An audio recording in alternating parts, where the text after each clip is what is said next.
Hi, it's time for another math easy solution. Today we're going to go over a very interesting video that's going to be on strange coincidences involving Donald Trump's birthday. So yes, this video is going to be a bit epic, so buckle up. And just note, as always, if you don't have time to watch this whole video, you can skip to the end for summary and conclusions. You could also play this video at a faster speed, and top secret life hack, your brain gets used to faster speed, which is quite amazing. There's a tutorial made on that. And you can also download and read the notes. PDF notes will be in a link in the description below, as are the notes in article format on the Hive blockchain. And you could also watch the video in parts, and I'll put timestamps of all parts in the description, as well as I'll make a video sections playlist of short clips of this entire video, so you can watch those in chunks and be very interesting stuff. Alright, before we get further, let's make a note on the MES Occult video series. So here's a list of the MES Occult videos that I've done so far, and this video is going to be part of that Occult series. And this is the series, a list of them, which includes links to the corresponding Hive posts or Hive notes. Yeah, the Hive video notes and YouTube sections playlist. So here's a link to the playlist on YouTube, MES Occult video series. And there's a YouTube playlist short URLs, mes.fm/occult-playlist. And the first video I did was on the Pope Paul VI, or the 6th Audience Hall. And even part 2 was also on the Audience Hall as well. So those are some epic videos. And now I'm throwing in a new video, and that's on these coincidences involving Trump's birthday. And here I just added that word strange. So strange coincidences involving his birthday. So quite epic stuff. And a note here on the word, quote, occult. So the word occult means knowledge of the hidden. In mainstream terms, aka Wikipedia, this refers to supernatural beliefs or practices outside the scope of religion and science. But in MES terms, I view occult basically refers to knowledge outside the scope of mainstream religion and mainstream science. Yeah, so it's basically the same thing here, but it's outside of the mainstream versions of these both concepts there. So mainstream religion, mainstream science. Yeah, because I believe there is some truth to these occult knowledge and so on, and they're not just strictly beliefs. So in other words, occult refers to the actual, this is what I view it as, the actual underlying truth, since mainstream religion and mainstream science are limited in their truth. Yeah, so that is some deep stuff you can ponder on. So note on earlier video I was working on. So note that last year I was initially working on a quote, Trump predictive programming video, but the Word document was getting too big and too unfocused as it dove into many different topics all at once. So I've decided to pause that video and just instead do more specific and shorter length videos. But for reference, you can view / download the PDF of the video notes that I've done so far. Note the 447 pages. So I was working on this. So 447 pages of this Trump predictive programming MES Occult video series document there. So yes, epic stuff. Anyway, so now let's dive in to this video. First, let's go over the topics to cover. So note the timestamps will be included in the video description for each topic listed below.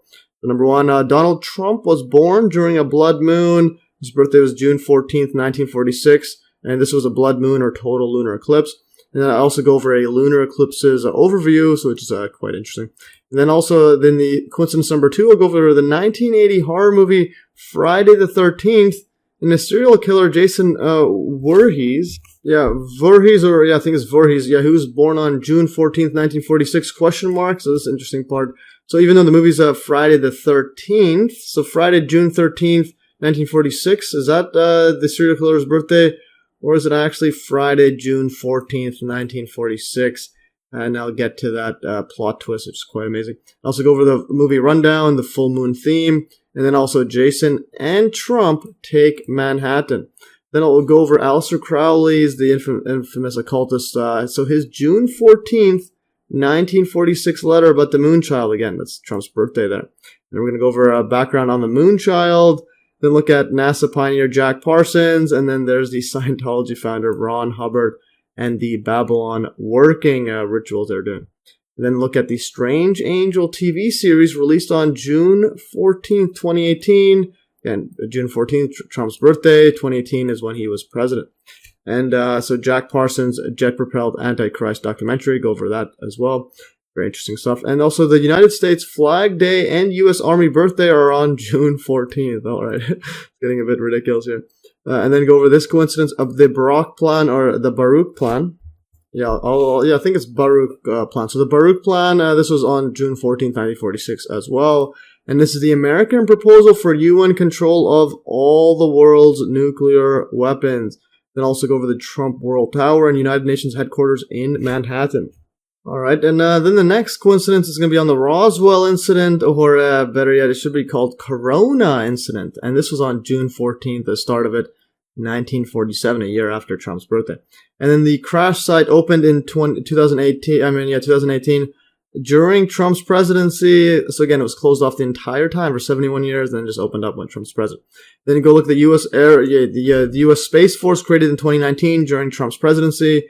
And then interesting timings relating, timings relating to Trump, Roswell, Corona, 9/11, COVID-19, and the Space Force. This would be an interesting one. I'll just bold this as I go over a whole bunch of events and their dates, which is quite amazing.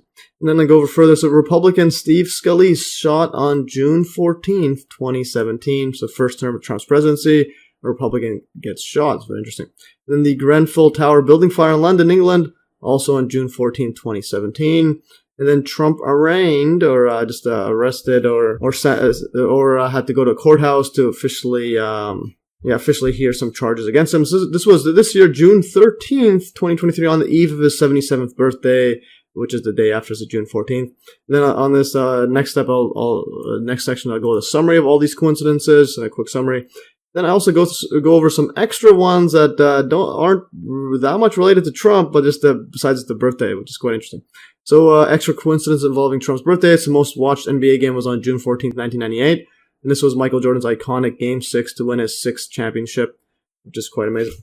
All right, here I quickly paused the video and added this one here because I forgot to add. This is the June 14th, 1994 Vancouver Canucks Stanley Cup riot after losing Game 7 to the New York Rangers. Yes, and then fast forward 17 years later, June 15th, so just one day after June 14th, the 2011 Vancouver Canucks Stanley Cup riot, this time after losing Game 7 to Boston Bruins. So a bunch of losers there in Vancouver.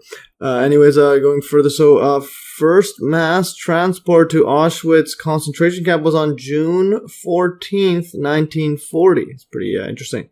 And the first mass deportation by the Soviet Union in occupied territories occurred on June 14th, 1941, a year after the Auschwitz concentration camp transport. And also the European Space Research Organization, founded on June 14th, 1964. And interesting, flip these around, 46 would be Trump's birthday. So, and then would later merge to become the European Space Agency, or the ESA. And also, here's another very bizarre one. So comedian Heather McDonald was born on June 14th, 1970. This is that infamous comedian that fainted. Yeah, here I wrote it up. So this is the stand-up comedian that collapsed suddenly on stage on February 5th, 2022, while bragging about her many vaccines, from COVID to the flu, the shingles, and so on. And also mentioning Jesus as well, just before she collapsed. So just quite fascinating. And again, it went super viral, and it just so happens to have first her name McDonald. Donald's there, and also born June 14th. So I just found that quite strange. And also, this one's not quite June 14th, but I just put it in there just because I need to call these guys out. So controlled opposition, group. This controlled opposition group, International Center for 9/11 Justice, launches on June 12, 2023. This is again a day before Trump gets arraigned on June 13th, and which is a day before his 77th birthday. So anyways, and also go over conclusions and more coincidences to explore. And this one here we might explore in a future video. So Trump was born, born when sun was in between Taurus, the bull's horns. And that's a zodiac. And so that's the Taurus zodiac, and has a lot of interesting coincidences surrounding that. And I might dive into that as well. Yeah, but for a future video, this one's already jam-packed with a lot of moon symbology. Anyways, let's jump right into the first coincidence. So Donald Trump was born on a blood moon. Alright, so let's go over this further. So Donald John Trump, his full name, was born on June 14th, 1946 at Jamaica Hospital Medical Center in Queens, New York City in USA. And MES Occult. Note, if you break these down into their numbers, so June 14th, 1946, it's going to be 6/14/1946. If you add all these up, you get 6 plus 14 plus 1946, you get 1966. And this, my OneNote thingy has a built-in calculator. Just press space, automatically calculates 1966. And if you rotate the 9, you get a 6, so you get basically 1966. So flip that around, 1666, remove the 1, 666. Anyways, hashtag bear with me. This is what I do with numbers. Anyways, I just wanted to make that MES Occult note. So Queens is right next to Manhattan, where 9/11 occurred, and 9/11 has a lot of correlations with Trump and so on. So there's Queens right here, where he's born. There's Manhattan right beside it, and that's right at the tip is going to be where the WTC was. All right, so there's 5 boroughs or districts of New York City. There is Brooklyn, Queens, Bronx, Manhattan, and Staten Island. Yeah. So this is also a borough. So that island is also a borough of New York City. Anyways, going further, so there's the Jamaica Hospital Medical Center, and there is Manhattan there. So WTC is going to be somewhere around there. So again, very close by. So source, this is the Google Maps right there. And yeah, there is a Manhattan, New York. Here's a pretty cool image right here, just to show all of Manhattan there and all the skyscrapers. And there's the One World Trade Center. So note the World Trade Center, WTC, is near the southern tip of Manhattan, so it's over here. And it's showing the new One World Trade Center, and there's the giant One World Tower there. Notice the wording as well, One World. Yes, you had the World Trade Center complex get destroyed and then turn into a One World Trade Center. And there's the Twin Towers. So you have 2 becoming 1. So a lot of occult symbology here with this One World. So 2 becomes 1 and so on. And this is the WTC Twin Towers before 9/11. And there is the Statue of Liberty right in front. So just epic image there and right by the water. And as always, Trump is somehow involved. So Trump proposed building Twin Towers 2. So interestingly, in 2004, Trump had proposed building Twin Tower 2, or II, also known as Twin Towers 2, new Twin Towers, Trump Twin Towers, and World Trade Center Phoenix to replace the then dustified old Twin Towers on 9/11. There's my link to my 9/11 video series. Very interesting, yeah, because the towers all turned to dust. And here is the Twin Towers 2, the proposed World Trade Center model. The new Twin Towers stand beside the memorials. The memorials right here and here, which would have used the surviving exterior panels of the original towers. So it looks very similar to the other ones, but just upgraded and updated, so on. And here is Trump presenting. Here's a photo of Trump presenting the Trump Twin Towers building proposal. Epic stuff here. So again, Trump is always involved. And there's a memorial right there's the proposed memorial to the old Twin Towers right there in front. And notice that this has all these flags of the world, or a lot of them. So again, you'll have the One World being constructed above and so on. Both figuratively and physically in this building, as well as in the world government that we're finding ourselves being pushed towards. Anyways, going further, so June 14th, 1946 was a blood moon or total lunar eclipse. So going further, so June 14th was a blood moon or total lunar eclipse. It was also a central lunar eclipse as the moon crossed the center of Earth's shadow. So there's the center there. I believe there's a center. It pretty much touches it over there. I guess that's called central lunar eclipse. So it touches it. And so this is from Wikipedia. So June 14, 1946 is at 1839 Universal Time, and there is that reddish color there, blood moon. So hourly motion of the moon from right to left. So it goes like this, and it touches the center. So hence central lunar eclipse. Very interesting. So in the 20th century, from this is January 1st, 1901 to December 31st, 2000, there have only been 81 total lunar eclipses. Total lunar eclipse has to go in the shadow, anywhere in the shadow. And then if it hits the center, then you're going to have central lunar eclipse. So and then there's 33 central lunar eclipses. In other words, in this 100-year span, there's only been 81 total lunar eclipses, and 33 have been central lunar eclipses. So let's see the odds of Trump's birthday landing on one of these. So if you have 100 years times by 365 days in a year, yes, you're going to get, multiply this out, you're going to get 36,500 days in a century. And if there's 81 total lunar eclipses in the 20th century, so you just divide this out by this number of days in a century, then times by 100%, you get the percentage. So you have 81, and then divide by 36500 times 100. And my calculator has a built-in calculator. I just press space. It was 0.2219. So yes, exactly this number. Yeah, or in other words, this is the same as saying 1 in 450. You could do 1 450 equals, yes, a 0.002, and then multiply by 100. Let's go here. Equals, yeah, so 0.22. So you get pretty much 1 in 450.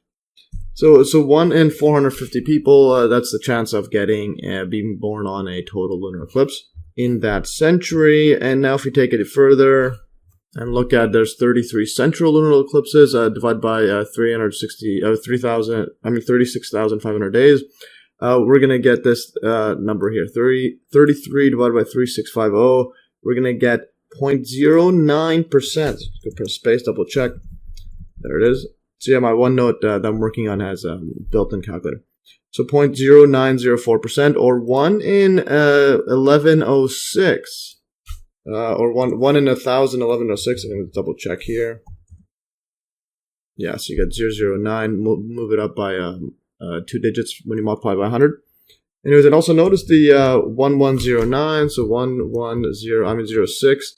Flip that around, you're going to get a 11, and remove the 0, you're going to get 119. Flip it around, 9, 11.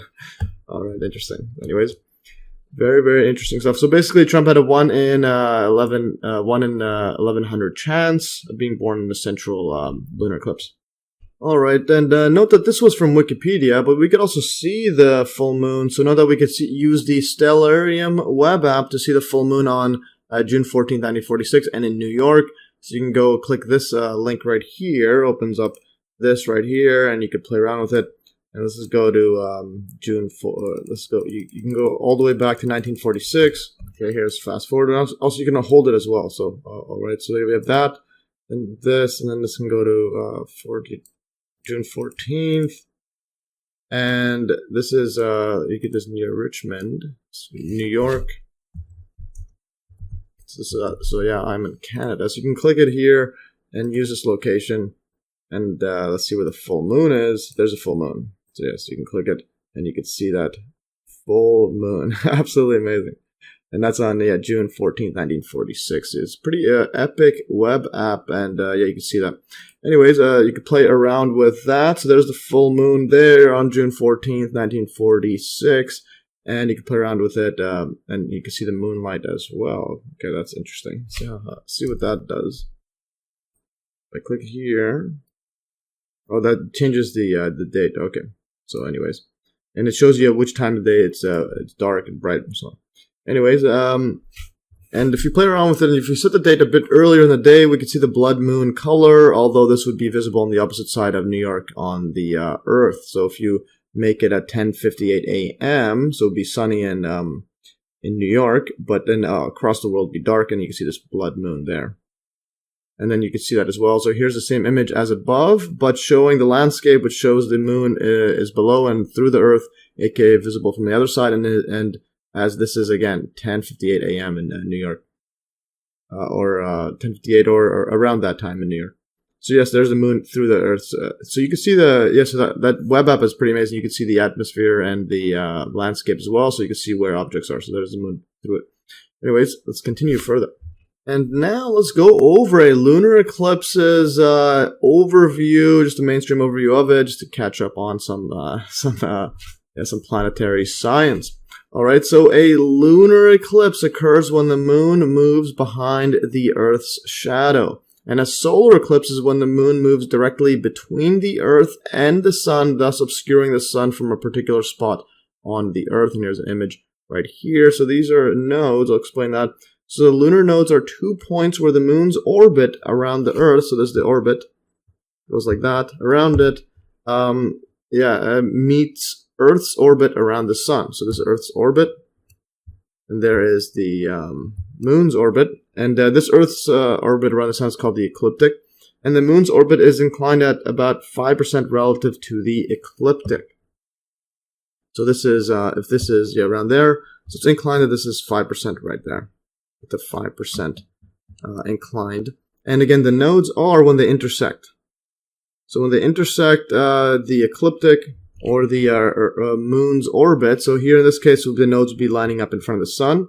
But in this case here, they would intersect around here and here. So then there is no solar eclipse or lunar eclipse. And this one would be connecting here and here. So those are the nodes. But then in these scenarios, when it lines up right in front between the sun. So this is solar eclipse is when the moon is between the sun and the Earth. And there's the lunar eclipse when it's in the shadow there. Notice the two shadows here. You'll have the darker one coming in like this. Then you'll have the lighter one going in. Yeah, the darker one goes like this. And then the lighter one goes from the inside out. And so on. So you have those two shadows. And there's the other side, solar eclipse, lunar eclipse over there. Very, very interesting. Let's continue further. Let's look at a better image or just a different image. So you have a solar eclipse right here is when this is in front. There's a shadow, the dark side, and then there's the penumbra is the lighter shadow coming from the inside out. So it goes from here. And then versus the other one goes straight across like that. So there's the solar eclipse. And so inside here will be dark, and you see the solar eclipse. And on the outside, you have the moon on the back side. And there is the shadow there. The penumbra is the lighter shadow. So yes, source, solar and lunar eclipses. This image is just the image itself. This one is typically Wikipedia or a website that gives information on it. Anyways, and here's another image showing the different types of shadows here. So here's a shadow classifications, umbra and penumbra. This is for a typical scenario for lunar eclipses. So you have the moon going across here, and then the penumbra is the lighter shadow, and there is the darker one in the umbra in this central region there. So, and lunar eclipses can be classified as penumbral lunar eclipses. Moon passes through Earth's penumbra. That's this right here. So these are penumbra lunar eclipse. Then you also have partial lunar eclipse. Only a portion of the moon passes through the Earth's umbra. So only if you have, let's say, in between here, like where my mouse is right there. And you can have a total lunar eclipse. The entire moon passes through the Earth's umbra, goes all the way across it there. And central lunar eclipse, total lunar eclipse in which the moon passes through the center of the Earth's shadow, as Trump's one just touched the center there. And these ones appear darker than other lunar eclipses and is relatively rare. And going further, so during total lunar eclipses, the full moon tends to look reddish, hence called blood moon, because the Earth's atmosphere scatters blue light more than it does red light. So you'll have the sun here, the sun rays, and then the blue light's higher frequency and shorter wavelength, so it typically gets scattered in the atmosphere, so it scatters more out, while as the red wavelengths, which are longer and shorter frequency, they can go through, so they'll go like this. They'll typically go through, whereas the blue one goes like this and probably hits a lot of the atoms and flies around and so on. Again, this is mainstream overview of it. And then so what you're left with is these reddish rays there. And then you'll have this red-looking moon there in the shadow. So Earth's atmosphere scatters blue light, red light passes through and falls onto the moon, so that picks up. So yeah, source here, so blue light scatters more than red light, causing a reddish moon appearance, hence blood moon. And here is a comparison of solar eclipse versus a lunar eclipse. This one here is blocking out the sun, but notice the sun's corona around it. Very interesting. And there is the reddish moon right there, so the blood moon. Alright, and now this brings us to the next coincidence. So the first one is basically Trump's born in a blood moon, which is quite fascinating. And now we're going to get into some some horror movies. So the second coincidence is the 1980 horror movie Friday the 13th. The serial, or just the whole series, because it's a whole movie series that spans multiple decades. The serial killer Jason Voorhees was born on June 14th, 1946. The question mark is there's some questions surrounding it. So the following connection to Trump's birthday is one of the most surreal ones that I have come across and was a driving force for me to make this video. The main character in the popular Friday the 13th serial killer movie series is Jason Voorhees, whose actual birthday may not be the 13th, but instead Friday, June 14th, 1946. Again, that's Trump's birthday. All right, let's start off this by looking at what some movie fandom says. So Friday, June 13th, 1946, or Friday, June 14th, 1946, question mark. So let's read up on some movie fandom on Jason Voorhees, which says he was born on midnight, Friday, June 13th, 1946. So this one here, so Jason Voorhees. Jason Voorhees was born at the stroke of midnight on Friday, June 13th, in 1946, to Pamela and Elias Voorhees in Crystal Lake, New Jersey. He had been born terribly deformed with hydrocephalus, which is accumulation of fluid in the brain, giving his head a misshapen appearance. He had also been born mute, so he couldn't speak, and with a low IQ equivalent to a very young child with mild mental retardation. Alright, so he was born June 13th on a Friday, 1946, so a day before Trump's birthday. But there's just one problem here. In the actual calendar that we use, not the movie one, there is no Friday, June 13th, 1946. So if you look up the calendar, there's a calendar for June 1946. This is in the U.S. time, which is, again, the movie is based in, supposed to be in New Jersey. Yeah, and which is, again, basically, it's based in the U.S., in New Jersey, again, very close to Manhattan. So if you look it up, here's the calendar. June 13th is a Thursday.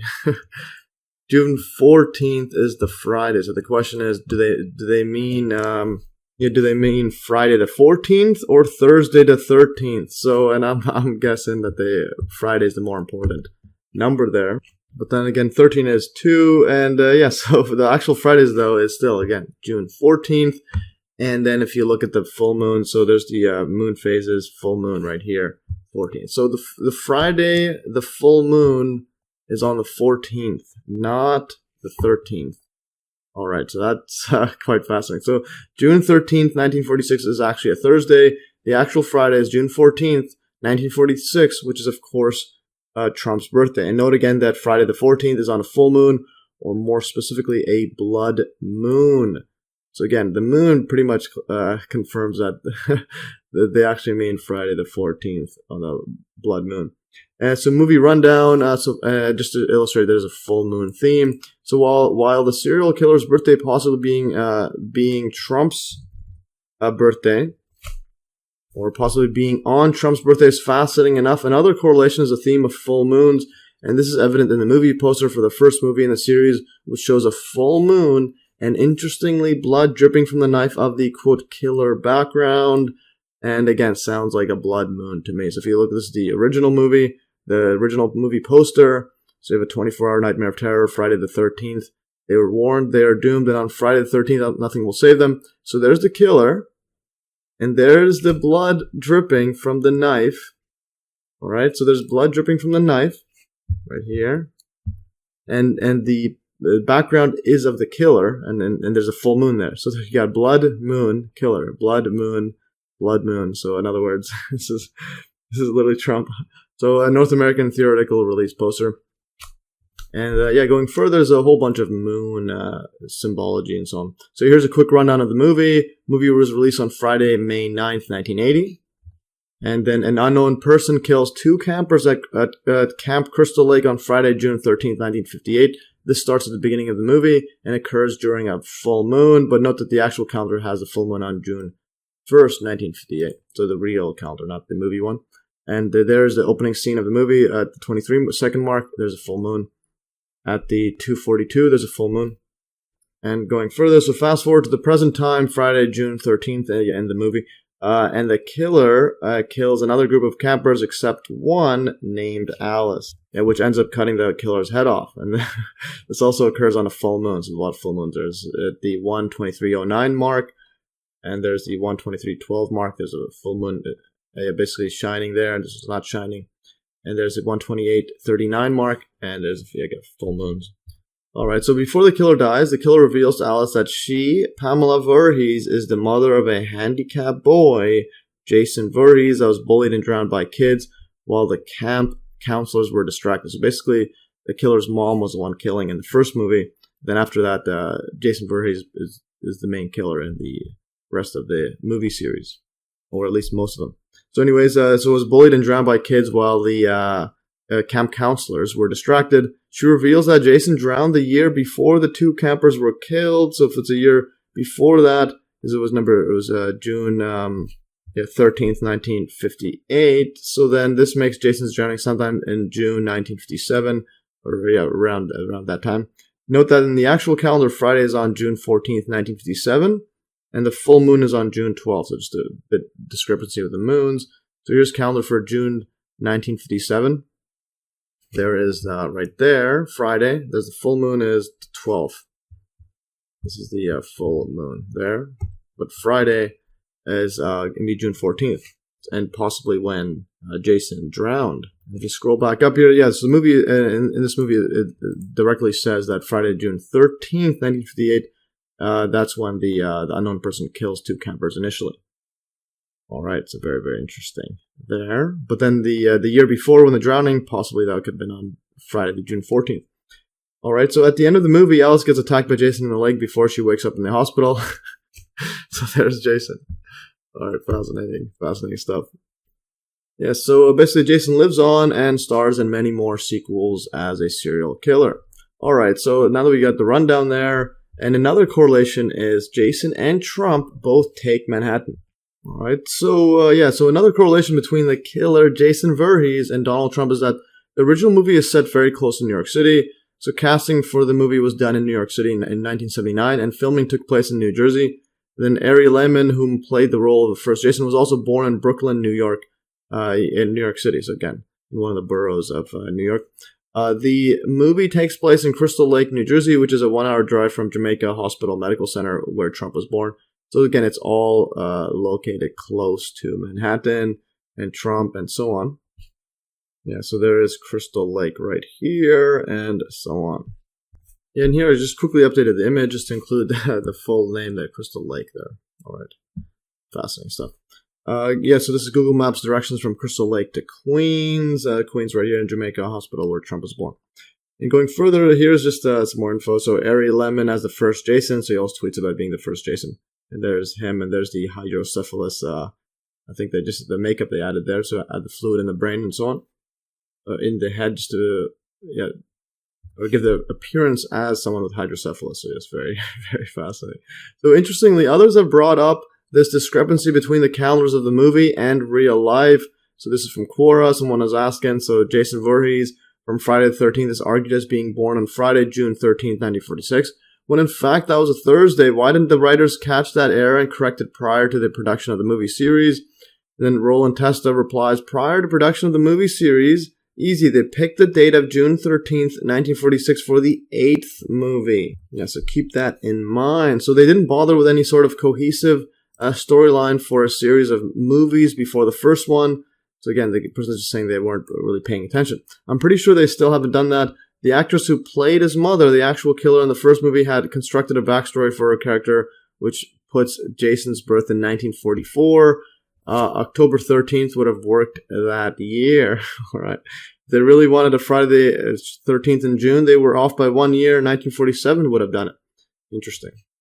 And this other person, Stig R. Mikkelsen, says the series is full of plot holes, retcons, retroactive continuity, and continuity errors. But this isn't one of them. So again, they're saying full of plot holes. But this isn't one of them. Okay, it doesn't matter what exact day he was born. He was simply born the 13th of June.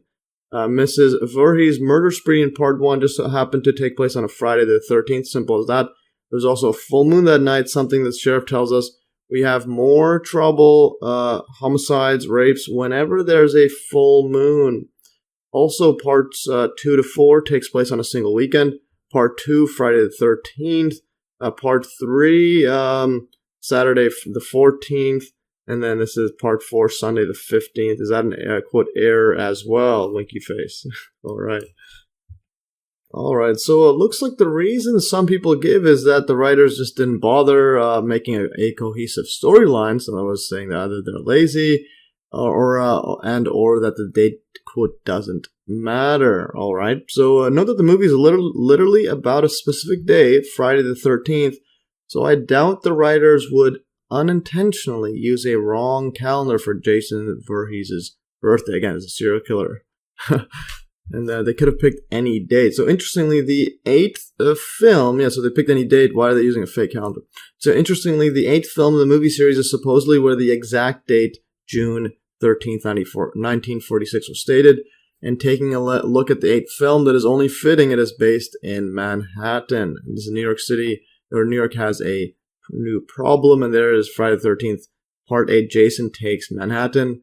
Again, Jason is open July 28th everywhere. Just interestingly, close to the time I was filming this, I started filming July 26th. Interesting when the UFO hearings in Congress were taking place. And right now it's July 27th. Tomorrow's July 28th. So I guess about the same time here.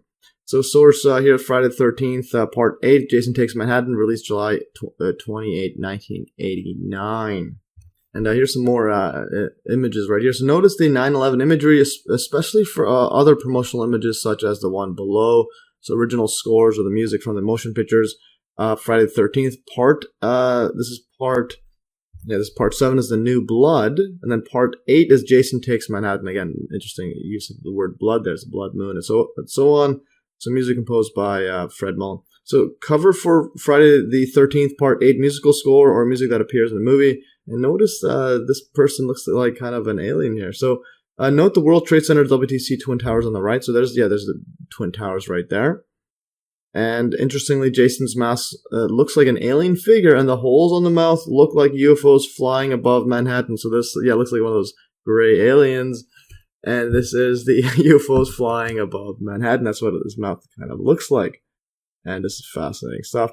So possibly signaling an alien invasion psychological operation or PsyOp. I think so.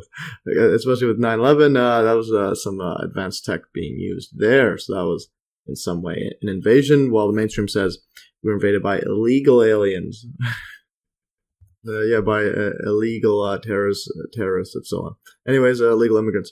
Note that Trump has a $100 million penthouse in Manhattan. And here's an article on it. It's a $100 million penthouse where Donald Trump's family lives in New York City. So there's a whole bunch of gold everywhere and so on. Here's the address. There's 725 Fifth Avenue. And again, it's Manhattan. And it's got a $100 million penthouse. It's a Google Maps of Trump's tower in Manhattan. And here's a write-up on it.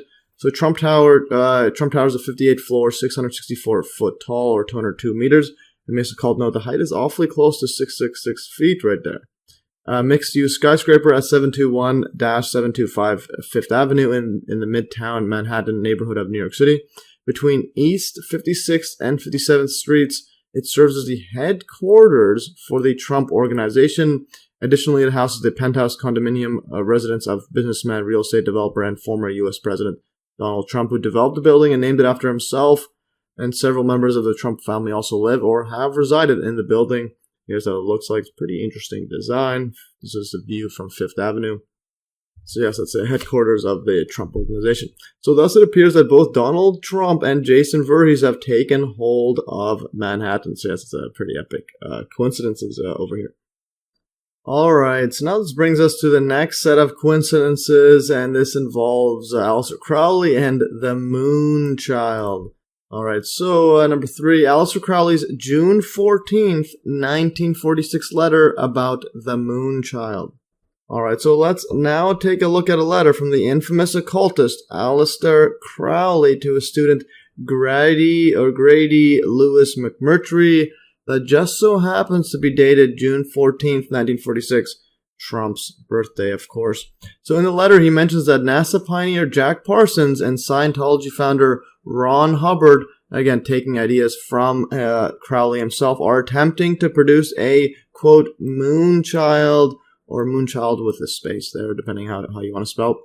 Alright, so here, we'll get to the letters soon. So Jack, Ron, and the Goat. Here's a letter from Crowley to Grady McMurtry, dated June 14th, 1946, E.V, or Era Vulgaris, which is pseudo-Latin for Common Era. Alright, so here's the letter here. This is from Netherwood, the Reg, Hastings, England, June 14th, 1946. And this is Crowley writing, thrice illuminated, thrice illustrious, and very dear brother. So this is how these occultists greet themselves. Do what thou wilt shall be the whole of the law. That's Crowley's Thelma religion quote. So I was delighted to have your letter of the 12th of May, and I have not been able to answer it till now. My eyes are really so bad that I have had to get someone to read out your letter to me, and I'm afraid, her time being very limited, I've had to postpone the reading of your poem until my new glasses come, at the best. And then he goes on, it is not good talking about Freighter 210, referring to Jack Parsons. I guess that's the title they were giving each other, coming over. Yeah, so it was not good talking about Jack Parsons coming over. He has got under the influence of a person, referring to Ron Hubbard, whom I believe to be an ordinary con man. At any rate, he is acting quite insanely, and as far as I can see, both deceitfully and dishonorably. I am still waiting to hear whether the adverb, quote, dishonestly should not be added to this list. In any case, he would not come because, oh, curse these people have no ideas of their own and can do nothing but pick up my ideas and try to put them into operation without in the least understanding them or knowing how to bring them to success. Apparently he or Ron or somebody is producing a Moonchild. And then he writes, I get fairly frantic when I contemplate the idiocy of these goats, and I apologize to goats. And yeah, so Crowley's basically grilling Ron and Jack Parsons. Alright, and the letter continues. I'm just going to skip that and go to the ending of his signature. So, love is the law, love under will, yours ever, 666. And he'll write that down. And then he wrote it again. This is Grady L. McMurtry, 1661, Sacramento. So he's writing it to it. In San Francisco, California, apartment 3. Written postscript, Dear Grady, love, I hope to see you soon. Aleister, so he wrote this, I think, after he wrote the letter. And here's images of the actual letter. They can be seen here, and it looks like this. So thrice illumined, thrice illustrious, and very dear brother, etc. And there is the Moonchild right here, talking about Ron and Jack making a Moonchild. Anyways, the letter keeps going on and on. And there is how he signature 666, and there's a postscript writing it after the letter is already written. All right. Anyways, going further, let's just get some context on this Moonchild mumbo jumbo. So, background on the Moonchild. So, the Moonchild is a magical being produced from the impregnating of a woman by the spirit of a goddess called Babalon.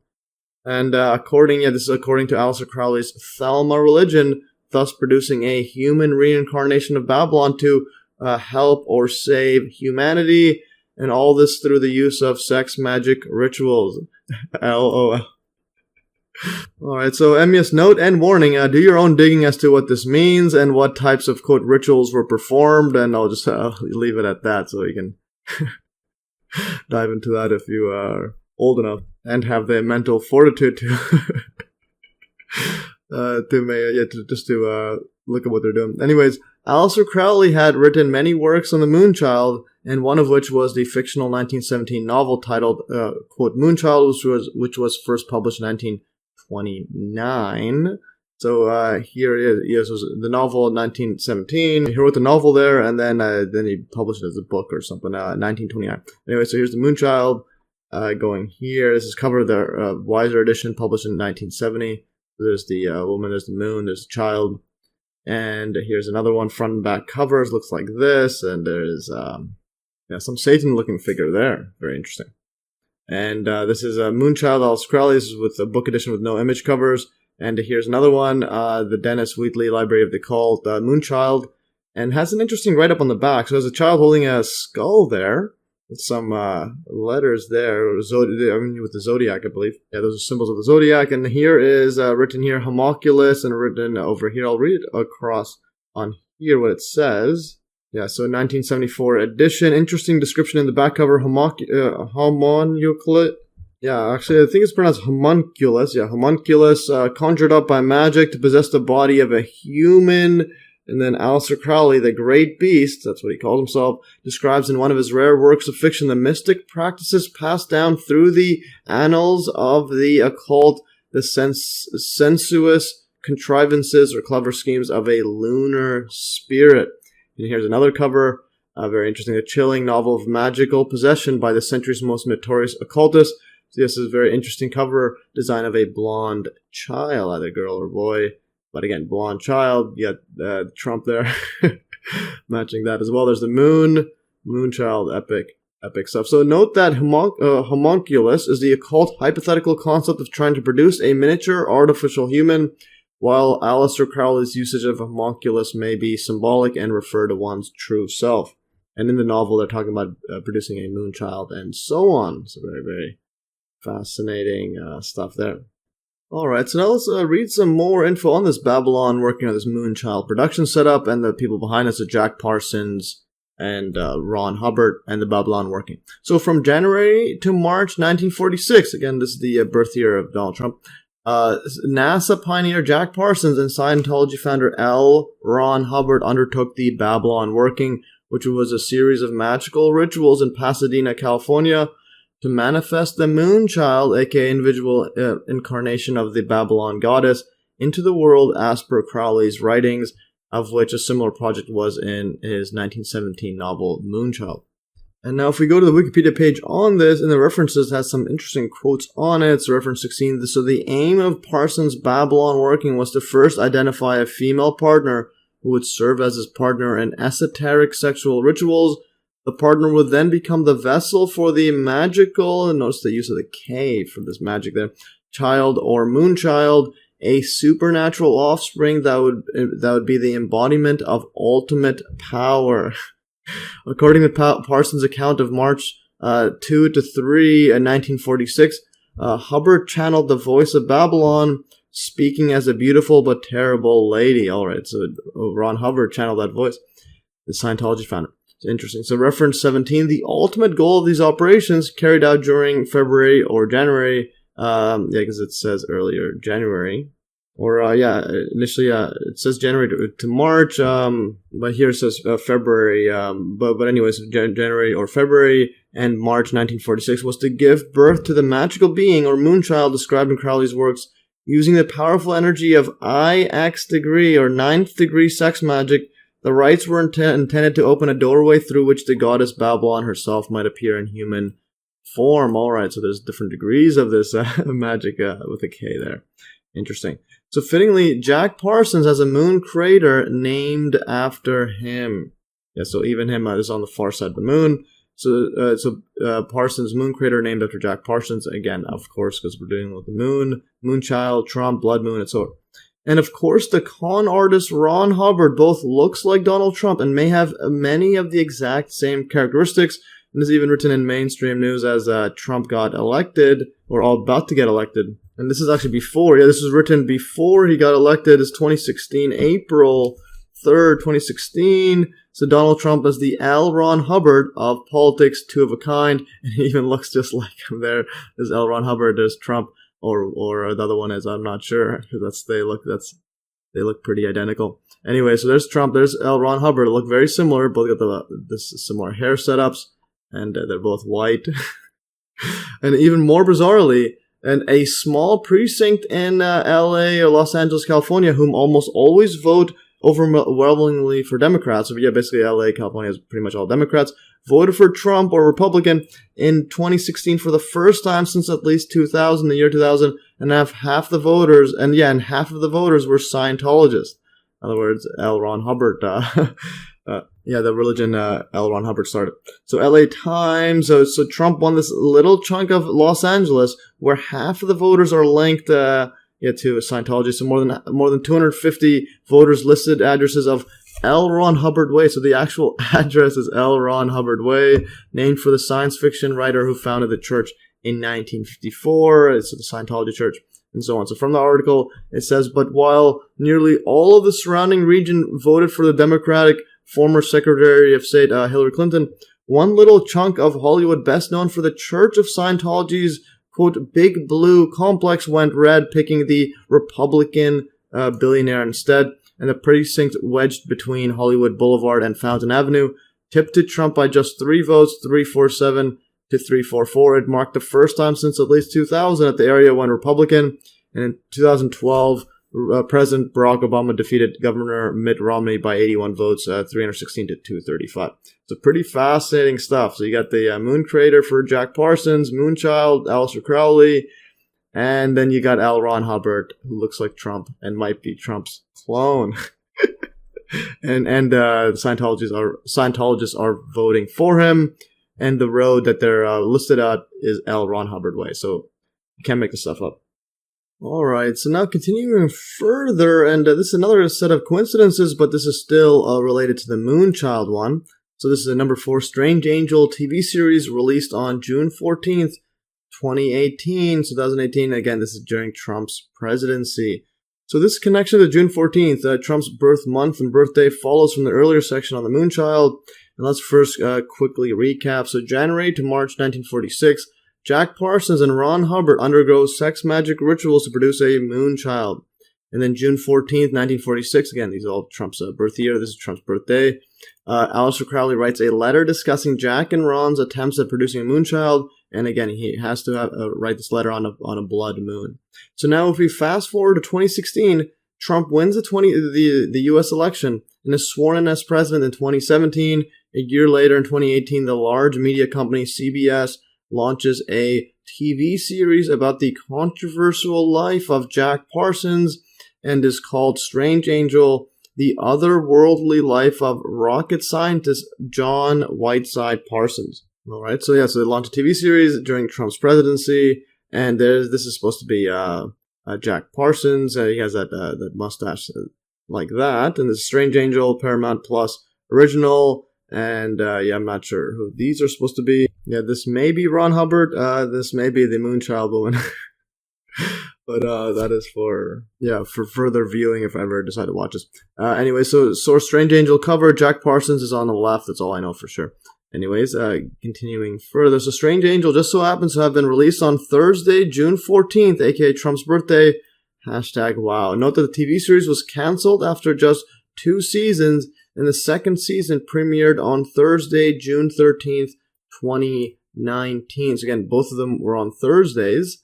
So they wanted to post on the Thursday, just primetime Thursday. And the first one's obviously June 14th, the second June 13th. So if it was June 14th, they were going to go with that as well. It was a Thursday. So Trump then goes on to lose the 2020 U.S. election after the series was canceled on the year before. And to make things even more bizarre, the very first scene of the Strange Angel series on June 14th, 2018 is the first scene of the entire movie series. TV series was a blood moon. Again, this is Trump's presidency, June 14th, talking about the Moonchild. Hashtag, you can't make this stuff up. And there's Twitter here, link there. So Strange Angel, season 1, episode 1, first scene is a blood moon. And they also mention Beast as well, which is interesting, right after this. So there's a blood moon on Trump's birthday, June 14th, Trump's presidency. And again, this is Jack Parsons, Life of Jack Parsons by a documentary. And here's just another note on Jack Parsons, a jet-propelled Antichrist documentary. This is very interesting. So another interesting bit of information regarding Jack Parsons is that there was a 2006 documentary made about him called Jack Parsons, Jet-Propelled Antichrist, and so on. So yeah, so Jack Parsons viewed himself as the Antichrist for a while. I believe Aleister Crowley may have done that for himself as well.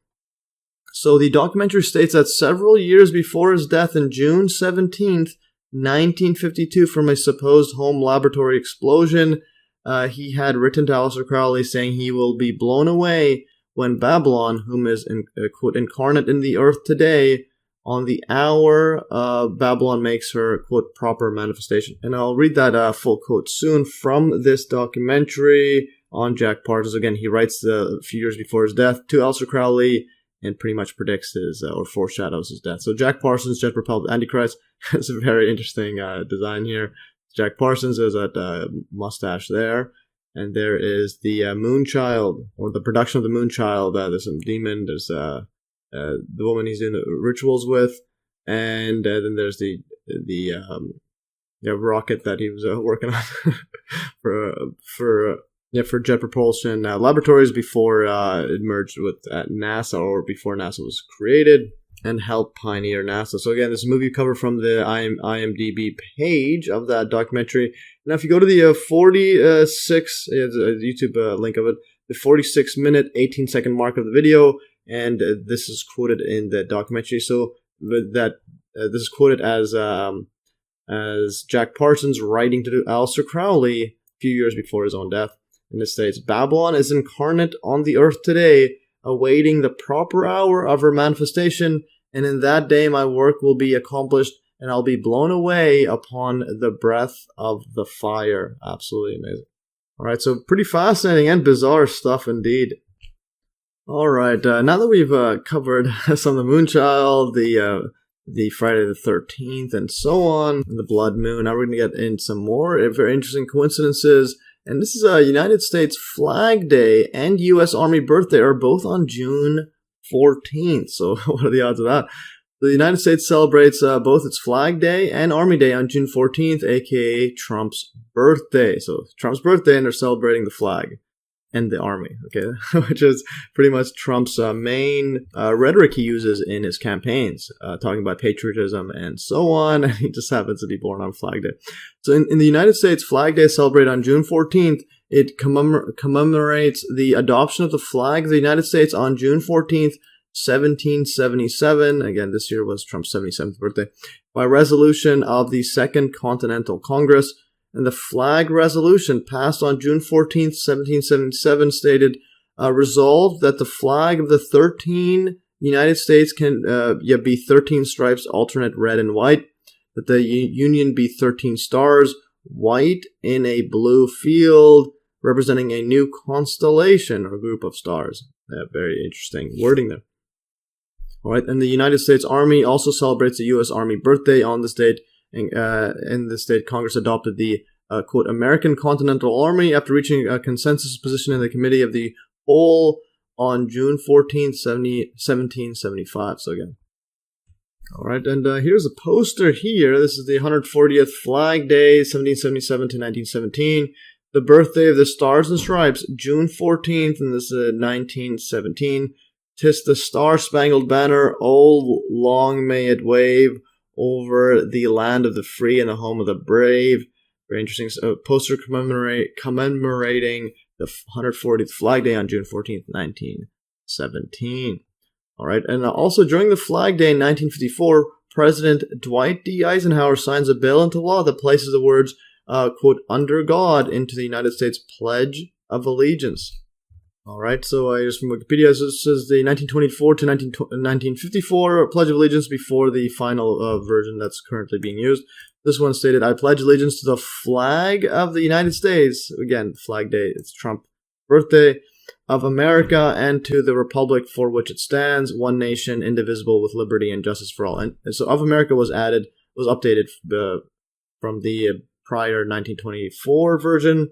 And then, yeah, so each of these bolded ones is what's updated. And now here's the current version from 1954. I pledge allegiance to the flag of the United States of America and to the republic for which it stands, one nation under God, indivisible, with liberty and justice for all. Very, very interesting. All right, yeah, so these coincidences kind of more rapid fire than the earlier ones. So now this next one is the Baruch, the Baruch plan. This is the June 14th, 1946 American proposal for UN control of all the world's nuclear weapons. All right, and just so happens to be on Trump's birthday. So the Baruch plan was a proposal to put all the world's nuclear weapons under the control of the United Nations UN, effectively producing a one world government, or a world government. And this proposal just so happens, let's put up one there. Yeah, one world government. So this proposal just so happens to have been made by the U.S. representative to the United Nations Atomic Energy Commission, or the UNAEC, Bernard Baruch, on the blood full moon birthday of Donald John Trump. Just can't make this stuff up, guys. Ultimately, the Soviet Union declined the proposal, and the Cold War, in other words, PsyOp, began, and the Soviet Union, fearing the plan would preserve the American nuclear monopoly, declined in December 1946 in the United Nations Security Council to endorse Baruch's version of the proposal, and the Cold War phase of the nuclear arms race followed, basically spending a lot of money on developing new military technology. While people starve. Note that World War II ended on September 2, 1945. Just some interesting dates here. So September 2, 1945. Hitler supposedly died on April 30th, 1945. And the United Nations had its charter drafted on April 25th, 1945 in San Francisco, California, and adopted on June 25th, 1945. And then the first nuclear weapon detonation was on July 16th, 1945. This, again, is all just a year before Trump was born. And this was codenamed Trinity. Very interesting codename. And on August 6, 1945, the, quote, little boy atomic bomb was dropped on Hiroshima, Japan. And then on August 9th, 1945, the, quote, fat man atomic bomb was dropped on Nagasaki, Japan. And the production of the atomic bombs was undertaken by, of course, the Manhattan Project. And again, notice the name, Manhattan. So Trump, Manhattan, 9/11. And this was active from 1942 to 1946 and disbanded on August 15, 1947. Again, this is all a year before Trump's birthday. All these events occurring a year before Trump was born. Just quite ridiculous. And yeah, or most of these events, some of them around that time. And a year later, in June 1947, in the June 1947 issue of the Bulletin of Atomic Scientists, the infamous, quote, doomsday clock was featured to warn humanity of how close it is to global catastrophe. And the bulletin was founded by Aleister Einstein and scientists working on the Manhattan Project. So the Bulletin of the Atomic Scientists, the June 14th, or the June 1947, doesn't specify the exact date, but I wouldn't be surprised if June 14th. They issued this doomsday clock of how close humanity is to midnight, or basically a global crisis or extinction, etc. Warn humanity of how close it is to a global catastrophe. So here's a cover of the June 1946 Bulletin of the Atomic Scientists issue, which first featured the doomsday clock, and as the clock set at, quote, 7 minutes to midnight, 7 minutes over there. Very, very fascinating stuff. And here's some interesting details of the Baruch plan. It's from Wikipedia. As the United States representative to the United Nations Atomic Energy Commission, financier Bernard Baruch spoke at the UNAEC's temporary headquarters at New York's Hunter College. So the UNAC, again, everything is in Manhattan. This is also Manhattan Hunter College. And presented the Baruch plan, the American proposal for United Nations control of all nuclear weapons. At the time, the United States was the only nation to have produced an atomic bomb, and Baruch opened his remarks by saying, "We are here to make a choice between the quick and the dead." Under the plan, the UN's member nations would have agreed to not develop nuclear weapons and to allow inspections by UNAEC to verify compliance with punishments for violation of the agreement.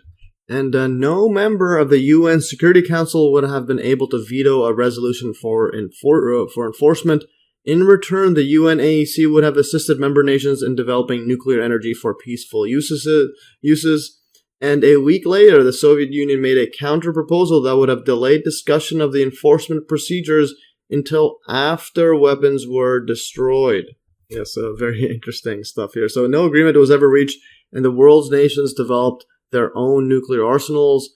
And one historian later offered the opinion that the Baruch plan was the nearest approach to a world government proposal ever offered by the United States. So think about this for a moment. USA's closest proposal to a world government was on Trump's birthday on a blood moon on June 14th, 1946. Again, Flag Day and the U.S. Army Day. And this was proposed in Manhattan on this Hunter College. And if you go further, so Trump World Tower and United Nations headquarters, again, they're all in Manhattan. So note that the Baruch plan was proposed in Hunter College, which is, of course, located in Manhattan, as is the United Nations headquarters, and Trump World Tower, completed in 2001. I couldn't find the exact day, but it was built from 1999 to 2001. and is located in United Nations Plaza. So both of these, UN headquarters and Trump World Tower, on United Nations Plaza. Hashtag, wow. Pretty epic stuff here. So you could do it's a 20-minute bike ride from Hunter College, Trump Tower to Trump World Tower and United Nations headquarters. Basically, you could literally just walk it. All right. So there is the Hunter College over here. You could bike it, 20 minutes gets to Trump Tower, and then you just walk the rest to United Nations headquarters. And here is how it looks like. This is Trump World Tower. So Trump World Tower, constructed between 1999 and 2000. I couldn't find the exact date, and this is walking distance from the United Nations. And is walking distance from the United Nations. I'll just fix up the grammar there, so put that in bracket, and here it is walking distance from the United Nations. Right there. So there's the Trump World Tower, and you can click this Google Earth and play around with it. Actually, I'll just click it and see how it loads up. You press it, and then you can have Google Earth, and you can maneuver it around and so on. Let's see how long it will take to load. We'll get back to that soon. So there's Trump World Tower. There's United Nations headquarters, literally right beside it. And let's go back here. So still loading. So on my tablet. See how long that would take. My PC would load up faster. There's Empire State Building, again, all in Manhattan, United Nations. And there is the Trump World Tower. And again, the name, Trump World Tower.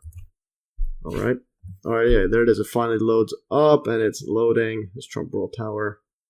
That's epic stuff here. And you can move around, play around with it. Let's see how close it is to the WTC. It should be, it's on the east side. The WTC, let's keep going. Let's keep going. There it is. There's the big one. And there it is. There's the One World Tower there. One World Trade Center. Very, very interesting. Pretty epic stuff there. All right, and then the Statue of Liberty is going to be somewhere off there. Let's have a look at Statue of Liberty. Statue of Liberty should be right here, actually. Okay, let's see if it loads up. There's somewhere there. Actually, if you type in Statue of Liberty, it's not over there. It's actually a bit back. Just click this, enter. And it should move us to it. So there it is. Yeah, there's the Statue of Liberty. Okay, so this computer's lagging.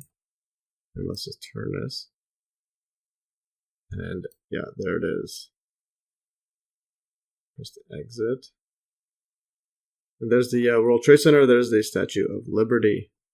epic stuff here. Anyways, you can play around with that. I'm just going to close that before my computer blows up. Alright, so Trump World Tower, built in 2001, literally at the United Nations. You couldn't script this any wilder. This is actually pretty ridiculous. And interestingly, Trump's campaign rhetoric is always saying that he's anti-globalist and so on. Alright, and now let's go another coincidences, or set of coincidences. This is number 7. And this Roswell, or it should be called Corona incident. And again, it's we're dealing with June 14th, Trump's birthday and birth month. And this is exactly 1 year after 1947. So the end of World War II and the start of the Cold War coincided with the famous, quote, Roswell incident, which just so happens to have started exactly 1 year after Trump's birth. So yes, quite ridiculous. So this is on June 14th, 1947. Interestingly, the incident should have been called the, quote, Corona incident, since it was at Corona, New Mexico. So it's not actually, or it's closer to Corona, New Mexico than it was to Roswell, or at least in between. So going further, so Roswell incident. The Roswell incident is the 1947 recovery of balloon debris from a ranch near Corona, New Mexico, by United States Army Air Force officers from Roswell Army Airfield, or RAAF, and the conspiracy theories decades later claiming that the debris involved a flying saucer and that the truth had been covered up by the United States government. On July 8th, 1947, Roswell Army Airfield issued a press release stating that they had recovered a, quote, flying disc. Yeah, so this is literally the U.S. Army doing a press release saying they have a flying disc. And then these people are saying, oh, there's conspiracy theories. Whatever that means. Anyways, the Army quickly retracted the statement and said instead that the crashed object was a conventional weather balloon. In other words, this is a psychological operation. Either way.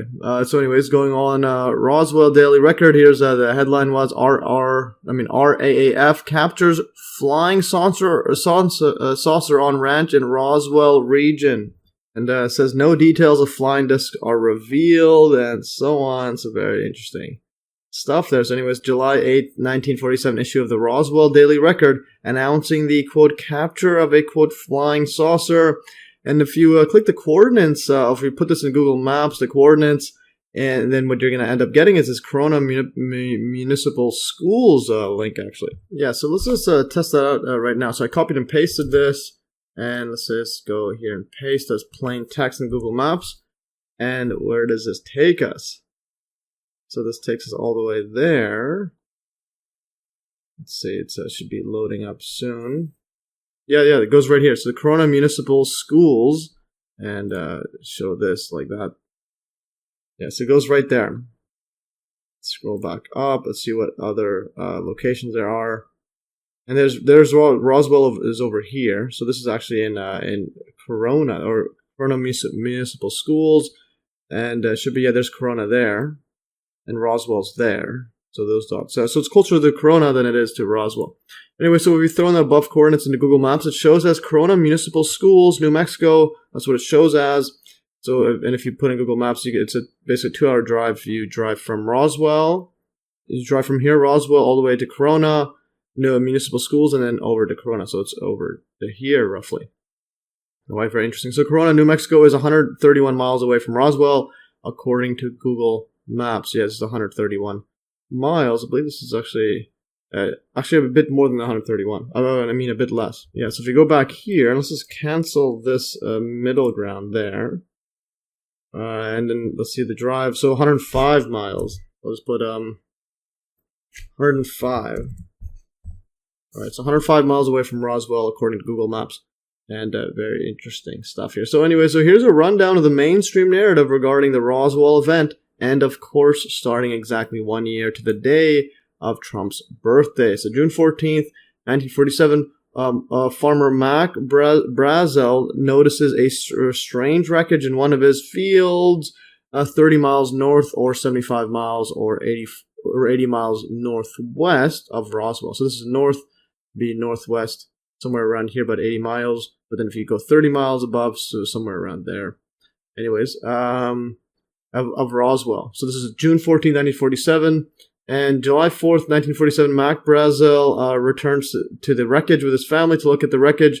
He hides it under a bush. And then July 6, 1947, Mac Brazel reports the wreckage to the local police, who informed the Army. And then July 7th, 1947, the Army sends Major Jesse Marcel to investigate the wreckage. And then July 8th, 1947, Army press officer Lieutenant William Hout releases a press statement to the media saying that the Army had recovered a flying disc. Okay, so why is he announcing that?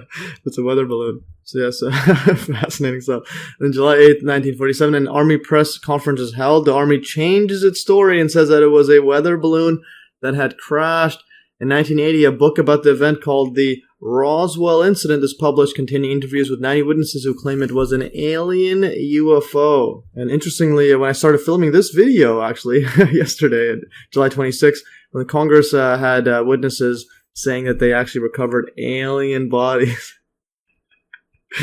What a time to be alive. Anyways, 1991, another book called UFO Crash at Roswell is published, supposedly containing 100 new witnesses, all saying it was an alien UFO. All right, very fascinating stuff here.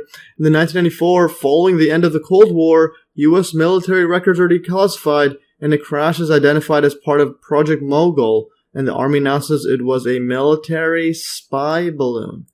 Interesting. And also there's spy balloons this year, supposedly from China, flying over U.S. and Canada, possibly.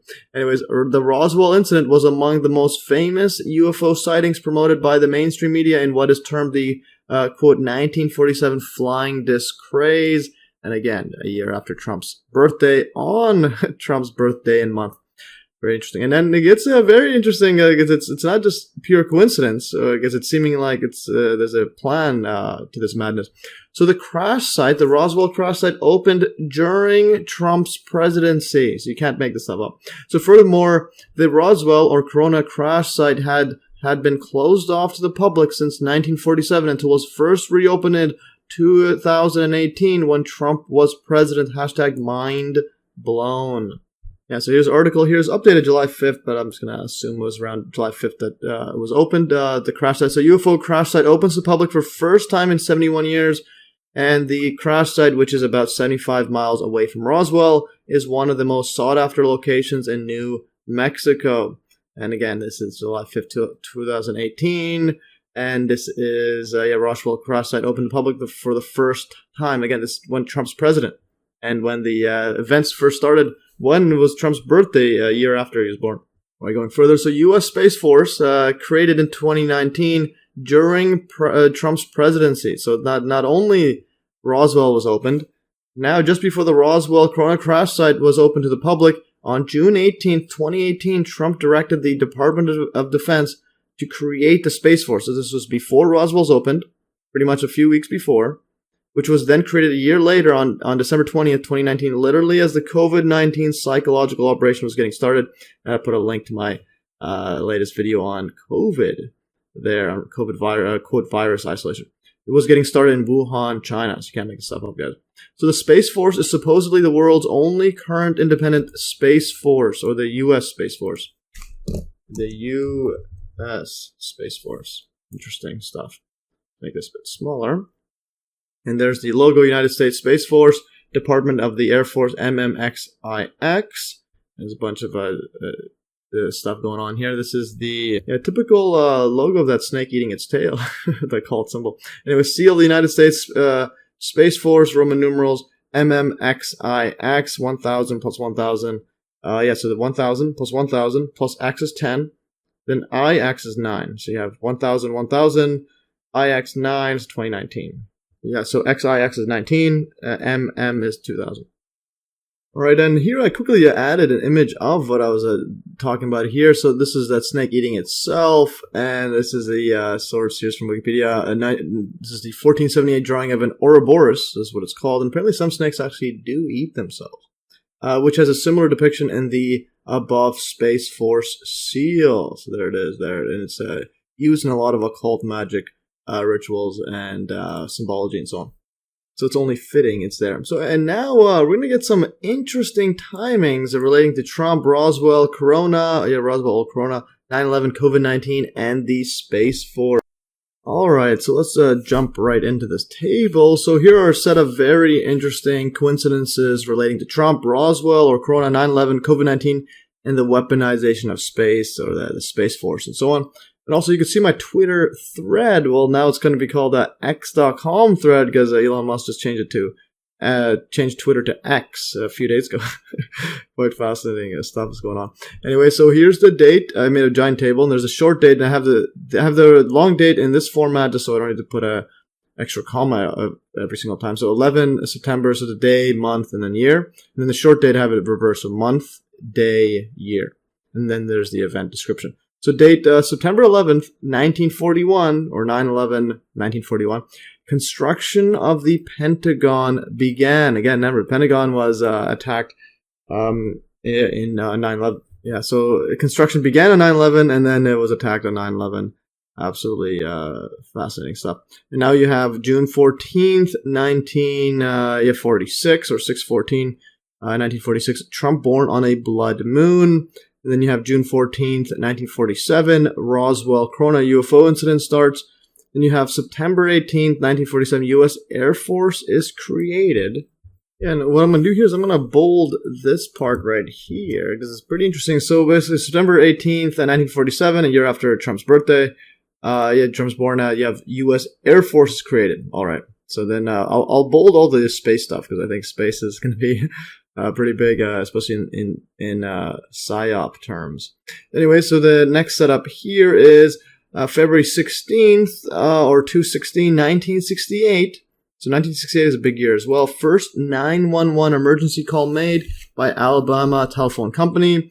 And that same year, or around the same time, the Federal Communications Commission, FCC, and AT&T agreed upon 911 for nationwide emergency calls. All right, so 1968, and they have 911 emergency. And then if you go April 2nd, or 5/2/1968, Stanley Kubrick and Arthur C. Clarke's the famous movie 2001: A Space Odyssey is released. So 1968, 911 emergency. A 911 emergency made, or emergency number agreed upon, and then you have 1968, 2001: A Space Odyssey, the date 2001, aka 9/11, and then also 1968 on August 6th, or 8/6, 1968. Interesting, 6/8 and then 8/6 mirrors itself. World Trade Center WTC construction began. So WTC's construction began. Stanley Kubrick's 2001: Space Odyssey. 911 emergency. And also, even more bizarre, 16th, November 16th, or 11/16/1968, the word coronavirus is first shown in print, aka COVID-19. So now we're getting somewhere. And then the year later, July 20, 1969, Apollo 11 alleged moon landing. I'll bold this because it's dealing with space, or 7/20/1969. So very interesting stuff. All right, so now the next coincidence, or just the next event, is September 11th, 1987, or 9/11, 1987, President Ronald Reagan. Yeah, here I forgot to finish the sentence here. So President Ronald Reagan declares 9/11, 1987, or December 11th, 1987, as 911 Emergency Number Day. All right, so this is the president announcing that. Very interesting. Now, fast forward to October 26, or 10/26, 1999, the 9/11 Act went into effect, which included a provision directing the FCC to make 911 the universal emergency number for all telephone services. So even though this was agreed upon in 1968, that 911 was going to be used for nationwide emergency calls. This was between FCC and AT&T. This pretty much says FCC for all telephone services. And this is, again, just before 9/11. And then going further, this is January 11th, 2001, the Space Commission. The Space Commission was formed to assess U.S. military involvement in space. Again, notice the numbers 1, and then 1 there, 201. Very interesting. And then fast forward a few months, then you'll have, exactly 9 months. Well, actually, exactly 8 months from this right here, because the first month will be 2, and the 9th will be 8th month. So September 11th, 9/11, 2001. So the 9/11 justification of the WTC and Pentagon, and even Shanksville as well, if you analyze the evidence. And this is a link to my 9/11 video series. So peak.com/truth/@mes/911. Or you could just Google or YouTube Math Easy Solutions 9/11. Anyways, going further, so this is 2001. Remember, the Space Commission, there's a moon landing there, alleged moon landing, all dealing with when just around the time of World Trade Center construction. And then you have word coronavirus, Stanley Kubrick's 2001 Space Odyssey, and coronavirus shown in print, and so on. And fast forward, there's another Space Commission, and there's a 9/11 justification of the WTC and Pentagon. So Space Commission, then a PsyOp. Going further, this is November 9th, 2016. Notice the 9/11 to the 11/9. So Trump announced winner of the U.S. election. Very interesting. And then Trump is in office as president from January 20th, or 1/20/2017, to January 20th, 2021. All right. And then during this time that he's president, Trump directs DOD to create the Space Force. I'll just bold this. So DOD to create the Space Force, and then you'll have just a few weeks later, on July 5th, or around that time, 7/5/2018, Roswell/Corona UFO crash site open to the public for the first time in 71 years. Yes, very, very fascinating stuff. So remember, and Roswell was formed a year after, after Trump's birthday, on Trump's birthday and month. And then just literally a few months later, your U.S. Air Force created, and then you have this UFO incident right there near Trump's birthday. And then And then fast forward when Trump's president, he orders the DoD to create a space force. And then a few weeks later, Roswell is open to the public. All right. And then fast forward later, so December 1st, or 12/1/2019, COVID-19, quote, patient 0 first gets symptoms. And then a few days later, 19 days later, on 12/20, or December 20th, 12/20/2019, Space Force is created. All right, so Space Force was created as the COVID-19 PsyOp is beginning, just as the Space Commission was formed as 9/11 was PsyOp was happening. So you have March 11th, or 3/11/2020, COVID-19, quote, pandemic declared. Fascinating stuff here. So yes, pretty epic events and their timings. All right. Now let's continue further. All right, and now let's go to the next set of coincidences. This is involving Republican Steve Scalise, shot on June 14th, 2017. So in the first year of Trump's presidency, a prominent Republican supposedly gets shot while watching a baseball game on Trump's birthday. All right, let's read up on this on Wikipedia. So on June 14, 2017, a mass shooting occurred during a practice session for the annual congressional baseball game in Alexandria, Virginia, where 6 people were shot, including U.S. House Majority Whip.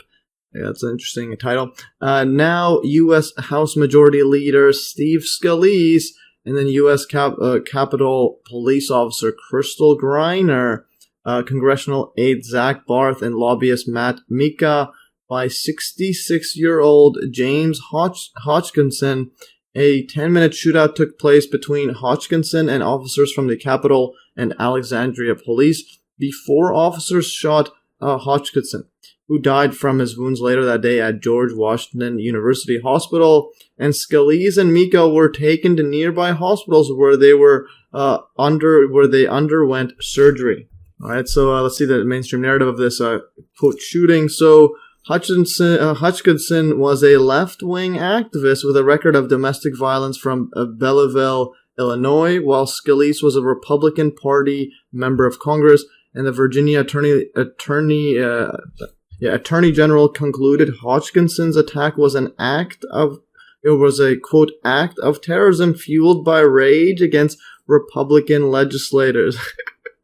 Scalise was the first sitting member of Congress to have been shot since Arizona Representative Gabby Giffords in the 2011 Tucson shooting. And in a 2021 report, the FBI classified the shooting as an act of domestic terrorism and the perpetrator of the shooting as a domestic violent extremist with a, quote, personalized violent ideology. All right, interesting setup there. So note the use of the, quote, left-wing activist slash extremist while under a, quote, right-wing presidency. So Trump's president's right-wing, then you have the left-wing extremist, literally mirroring the previous propaganda of quote, right-wing activists slash extremists during a, quote, left-wing presidency. So yes, that's something to watch out for. Everything switches because of the fake left versus right paradigm. So interestingly, Steve Scalise refused to accept that Trump lost the 2020 election. So that's an interesting person there. And there's a very interesting photo there with 2 eagles there. So in October 2021, Fox anchor Chris Wallace interviewed Scalise in the aftermath of controversy surrounding the 2020 presidential election. Scalise refused to acknowledge the loss of President Donald Trump. His refusal to admit Trump's loss was viewed as a fear of Trump's vindictiveness or seeking revenge, and willingness to kowtow, which is basically prostrating or kneeling and bowing with head touching the ground, to Trump in order to avoid being targeted by Trump. All right, interesting. Yeah, so this guy, Steve Scalise, with President Donald Trump in 2018. Look how much taller Trump is than him. Anyway, so this guy supposedly got shot on Trump's birthday in his first year of Trump's first year of his presidency, and this guy still says that Trump won the election. Interesting. All right, let's continue further and look at the 9th coincidence. This is on the same day, actually, June 14, 2017, is the Grenfell Tower building fire in London, England.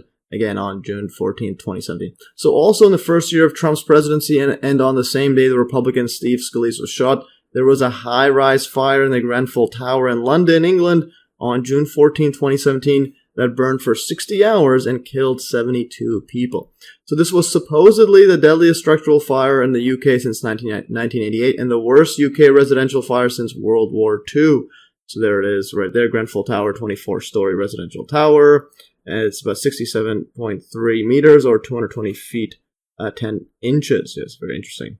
And note that the tower didn't turn to dust like most of the World Trade Center WTC complex did on 9/11. And there's, again, a link to my video, actually a YouTube video of fast forward of the towers turning dust. All right, and now let's go over the 10th coincidence, or the 10th main coincidence involving Trump's birthday. And this was Trump was arraigned literally last month on June 13, 2023, on the eve of his 77th birthday.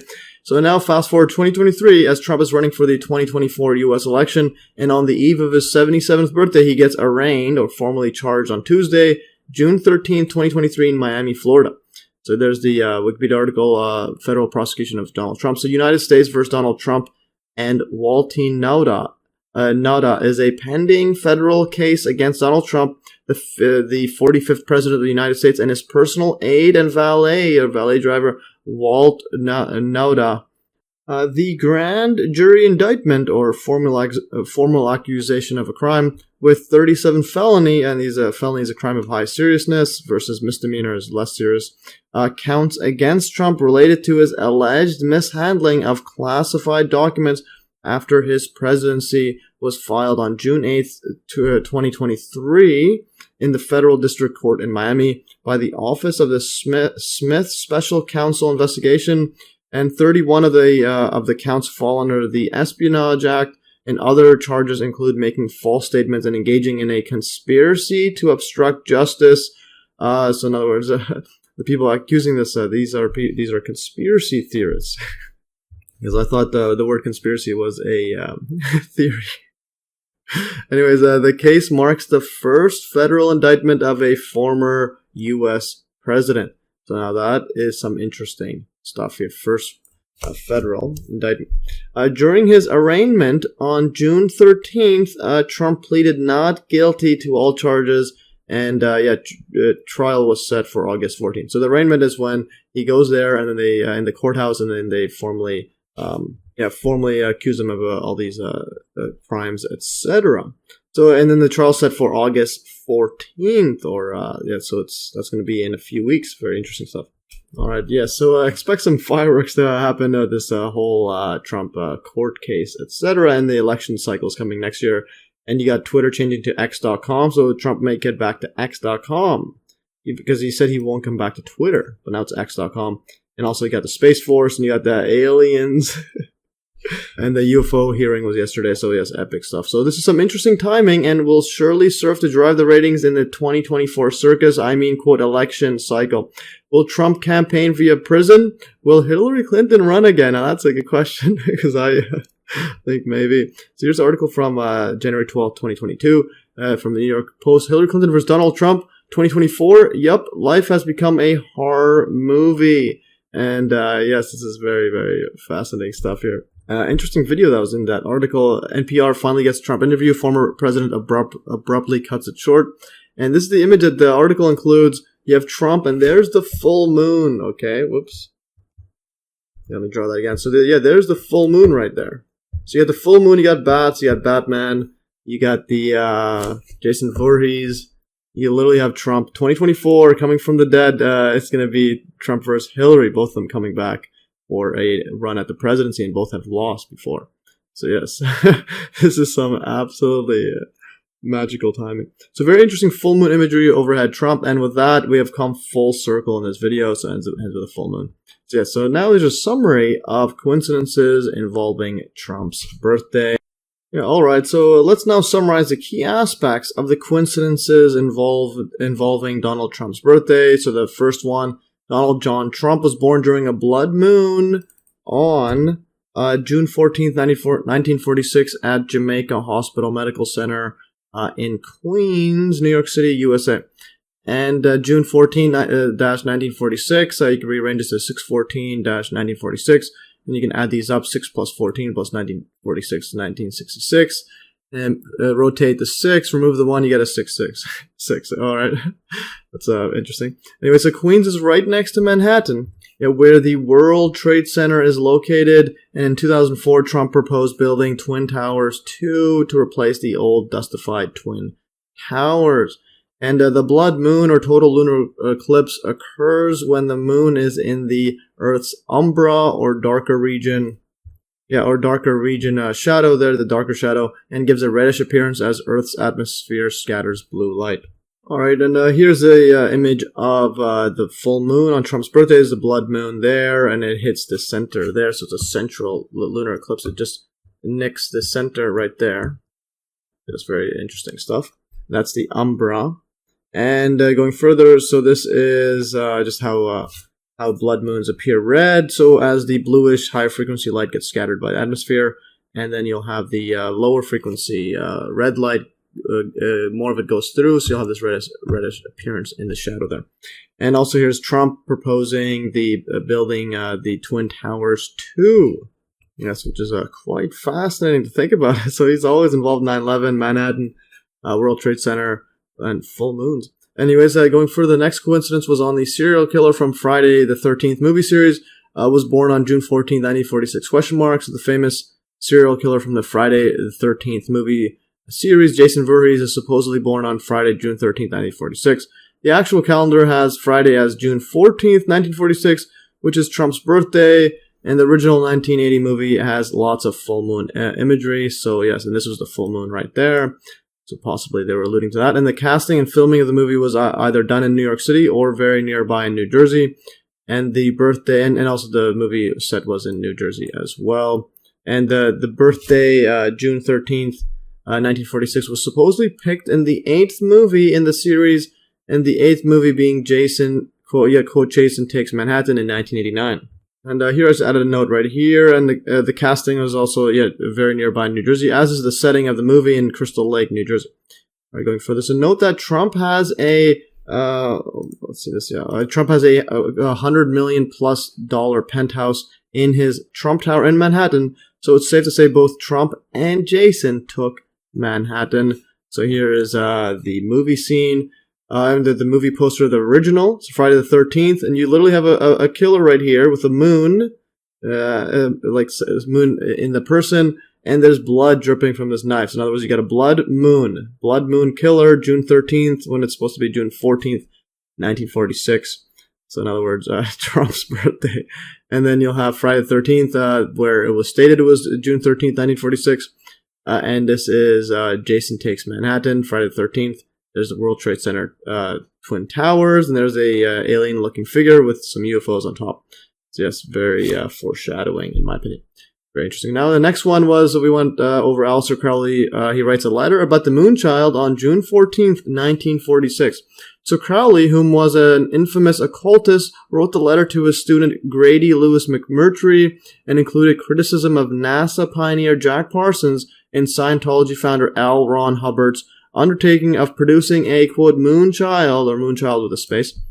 Yeah, which the spelling is varies depending on where you read it from. So according to Crowley's Thelma religion, the Moonchild is a supposed magical being produced by impregnating a woman with the spirit of the goddess Babalon to produce a reincarnation of Babalon to help/save humanity, and all through the use of bizarre sex magic rituals.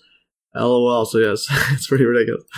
From January to March 1946, Jack Parsons and L. Ron Hubbard undertook these sex magic rituals in Pasadena, California, in what is referred to as, quote, Babalon working.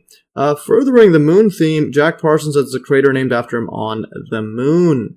And interestingly, Ron Hubbard looks like Donald Trump. Both have similar outlandish characters, and many Scientologists surprisingly voted for Trump in the 2016 presidential election. So here's the letter right here from Aleister Crowley, and there's the Moonchild line there. And again, this is June 14th, 1946, Trump's birthday, on a blood moon. So Aleister Crowley's a occultist. He knows what he's doing when he's writing letters, including Moonchild, in my opinion. And so there's Aleister Crowley's book, Moonchild. There's a blonde-haired kid, either it looks like guy or girl. And there's Moonchild, and there's a bunch of Zodiac stuff, and the chilling novel of a magical possession of the century's most notorious occultist. This is a novel by Aleister Crowley, a fictional one, but includes a lot of themes that from real life, from his life and his rituals included in there, such as producing this Moonchild to save humanity. And there's Donald Trump as the L. Ron Hubbard of politics. This is a 2016 article before he got elected, and they look very, very identical. Ron Hubbard, Scientology founder, Trump, MAGA founder. All right, very fascinating stuff. All right, continuing further, we have a Strange Angel TV series. The fourth one is also part of the Moonchild, part 3 coincidence. So a TV series about Jack Parsons released on Thursday, June 14th, 2018. Again, on Trump's presidency, his first year. So Strange Angel, The Otherworldly Life of John Whiteside Parsons, or Jack Parsons, is a biographical series on Jack Parsons' life, and just so happens to be released on Trump's birthday, and while Trump is president of the United States. Yeah, so out of all the time, they had to release it just then, like literally, on his birthday. The TV series had just 2 seasons, with the second season premiering on Thursday, June 13, 2019, and then Trump would lose the 2020 election. So the very first scene of the TV series on June 14, 2018 was a blood moon, which is absolutely mind-boggling. So these people know what they're doing. Recap on the timing of the Moonchild-related events. So January to March 1946, you have Jack Parsons and Ron Hubbard undergo sex magic rituals to produce a Moonchild. June 14, 1946, Aleister Crowley, remember, he's an infamous occultist, supposed to be the biggest occultist in the world. So he's writing a letter on the blood moon, and he's discussing Jack and Ron's attempts at producing a Moonchild. And then 2016, Trump wins election. 2017, Trump is sworn in as president. Then Thursday, June 14, 2018, Strange Angels released about Jack Parsons. Thursday, June 13, 2018, second and final season of Strange Angel is released. And then Trump loses the U.S. election. So, okay, so if there's another Strange Angel coming out, Trump's winning. So in 2006, the documentary Jack Parsons, Jet-Propelled Antichrist was released. It includes a quote from Jack to Aleister Crowley foreshadowing his death in a supposed home laboratory explosion in June 17th, or on June 17th. On June 17th, 1952, and written several years before his death. And this is a very interesting quote from Jack Parsons to Aleister Crowley. So he wrote, "Babalon is incarnate on the earth today, awaiting the proper hour of her manifestation. And in that day my work will be accomplished, and I will be blown away upon the breath of the fire." So yes, safe to say Babalon is here. And there's the Strange Angel TV series. There's Jack Parsons, and yes, and there's possibly Ron Hubbard. I'm not sure. I didn't see it. But yes, and there's possibly the Moonchild lady that he's trying to get the Moonchild from. But again, I'll have to see to confirm. But that's Jack Parsons. Anyways, and there's the first scene of the first episode on Trump's birthday and in his presidency, in his first presidency. And there's a full moon, blood moon. Absolutely ridiculous. And then a few scenes, just a few seconds later, they mention the word beasts, which is interesting. Anyway, so Jack Parsons, Jet-Propelled Antichrist. This is another documentary. This is earlier than it, and this is where they quote from the Babalon is incarnate quote comes from, and where he predicts his, or foreshadows his death. It's very fascinating. There's Jack Parsons with the mustache, rockets, and you got the Moonchild lady, and there's the Babalon possibly. or something like that. Anyways, fascinating stuff. And also Jack Parsons considered himself Antichrist for a short time, or for a while. Yeah, so that's just again the mind of the occultist. Going further, so the fifth coincidence: United States Flag Day and U.S. Army Birthday are both on June 14th, and the flag of the U.S. was adopted on June 14th, 1777. Again, and remember, this year is Trump's 77th birthday. So the U.S. Army, known as the Continental Army before the U.S. was established, before the U.S. was established as a country, was formed on June 14th, 1775. And on Flag Day, June 14th, 1954, President Dwight D. Eisenhower updates the Pledge of Allegiance, which is still the current version, to include, quote, "one nation under God." And he writes, "I pledge allegiance to the flag of the United States of America and to the republic for which it stands, one nation under God, indivisible, with liberty and justice for all. Again, updates is on Flag Day, which is just so happens to be Trump's birthday, and you're pledging allegiance to the flag, which is again celebrated on Trump's birthday, June 14th. And there is a 1917 poster about Flag Day right there. So 140th Flag Day, 1917. Interesting, 1917. Yeah, that's when Aleister Crowley's novel was first written, or when he wrote his novel right here, 1917. And then it got published as a book in 1929. So that's very fascinating stuff. All right, continuing further, the sixth set of coincidences was on the Baruch plan. So June 14th, 1946, Baruch plan for UN control of all the world's nuclear weapons. And the Baruch plan was the American proposal for the control of all nuclear weapons by the United Nations. The plan was presented by Bernard Baruch, the U.S. representative to the United Nations Atomic Energy Commission, or the UNAEC, at the UNAEC's temporary headquarters in New York City's or Manhattan's Hunter College. At the time, only USA had developed an atomic bomb, and the Soviet Union declined the proposal, fearing America's nuclear monopoly would continue, and one historian quoted as saying, "The Baruch plan was the nearest approach to a world government proposal ever proposed by the United States." Very interesting. And note that, again, this was on a blood moon. Remember that. It's a blood full moon, Trump's birthday, and they're doing this. And this is all surrounding the basically World War II and Cold War and so on. And that brings us to these note the timing events surrounding the Baruch plan. So April 25th, 1945, the UN Charter drafted in San Francisco, California. Then you have April 30th, 1945, Hitler dies, supposedly. You have June 25th, 1945, UN Charter is adopted. Then you have July 16th, 1945, all these are 1945, year before Trump's birthday. Before he was born. So July 16th, 1945, first nuclear weapon detonated and was named Trinity. August 6th, 1945, the little boy atomic bomb dropped on Hiroshima, Japan. August 9th, 1945, Fat Man atomic bomb dropped on Nagasaki, Japan. And then you have September 2nd, 1945, World War II ends. And then you have June 14th, 1946, the Baruch plan is proposed. And then June 1947, the Doomsday Clock is featured on the Bulletin of the Atomic Scientist journal or whatnot. And the bulletin was founded by Albert Einstein and scientists working on the Manhattan Project, and just so happens to be called Manhattan Project, where they're developing the nuclear bombs, supposedly.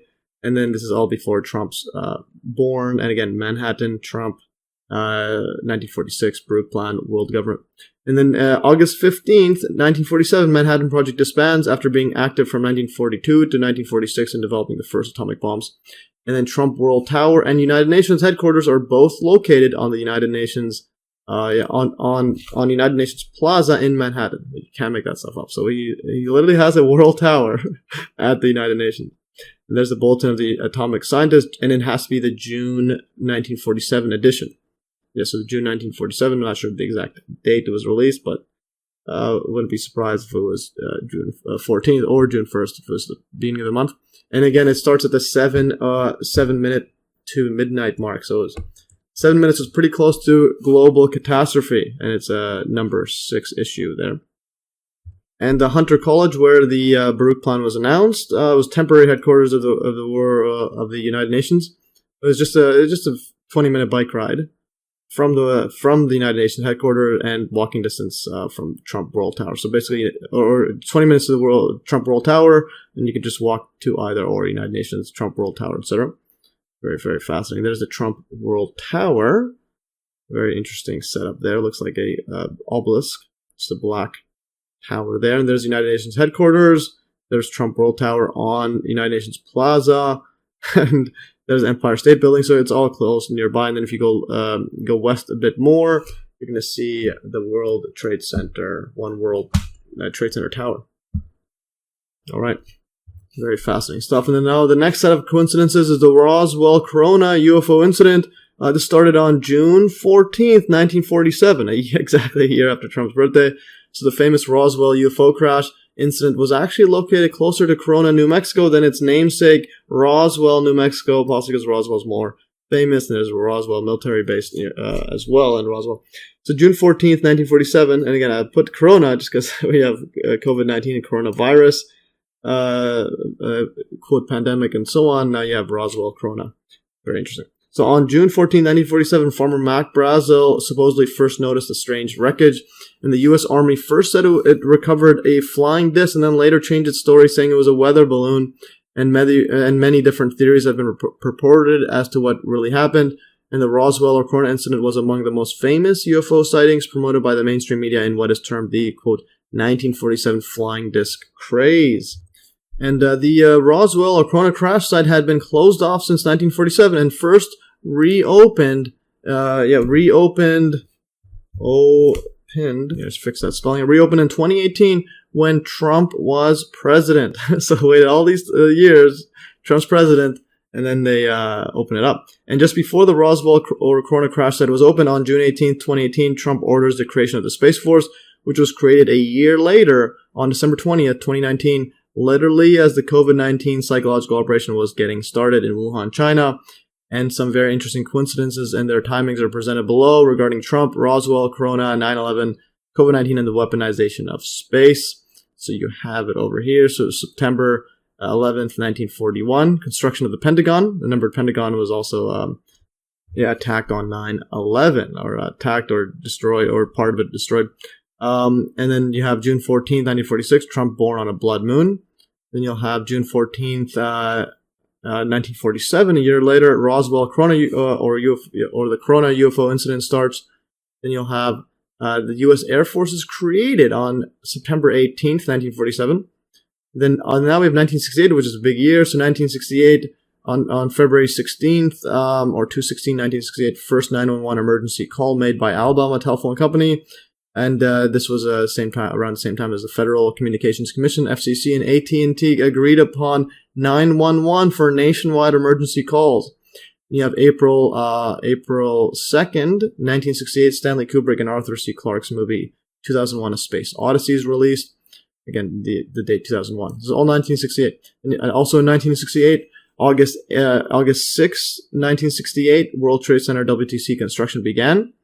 Then you have, this is November 16th, the word coronavirus was first shown in print, all 1968. And then a year later, 1969, on July 20th, the Apollo 11 alleged moon landing. So again, you have space, you have Space Force, or the Air Force created, Roswell crash all around Trump's birthday. 1968, the World Trade Center is being constructed. And then you'll have 911 emergency. You have the coronavirus shown in print, Stanley Kubrick's 2001 Space Odyssey, and then you also have the alleged moon landing happening shortly after. So yeah, it's just an interesting pattern there. Then you have over here, September 11th, 1987, President Ronald Reagan declares 911 1987 as 911 emergency number day. And then fast forward to October 26, 1999. I believe October 26 is actually Hillary Clinton's birthday. So that's interesting. So the 911 Act went into effect, which included a provision directing the FCC to make 911 the universal emergency number for all telephone systems, and it basically made this universal as opposed to just whatever agreed upon setup they had. And also, October 26th, let's go back here. So that's actually Hillary Clinton's birthday, October 26th, 1947. So so she is basically almost a year younger than Donald Trump.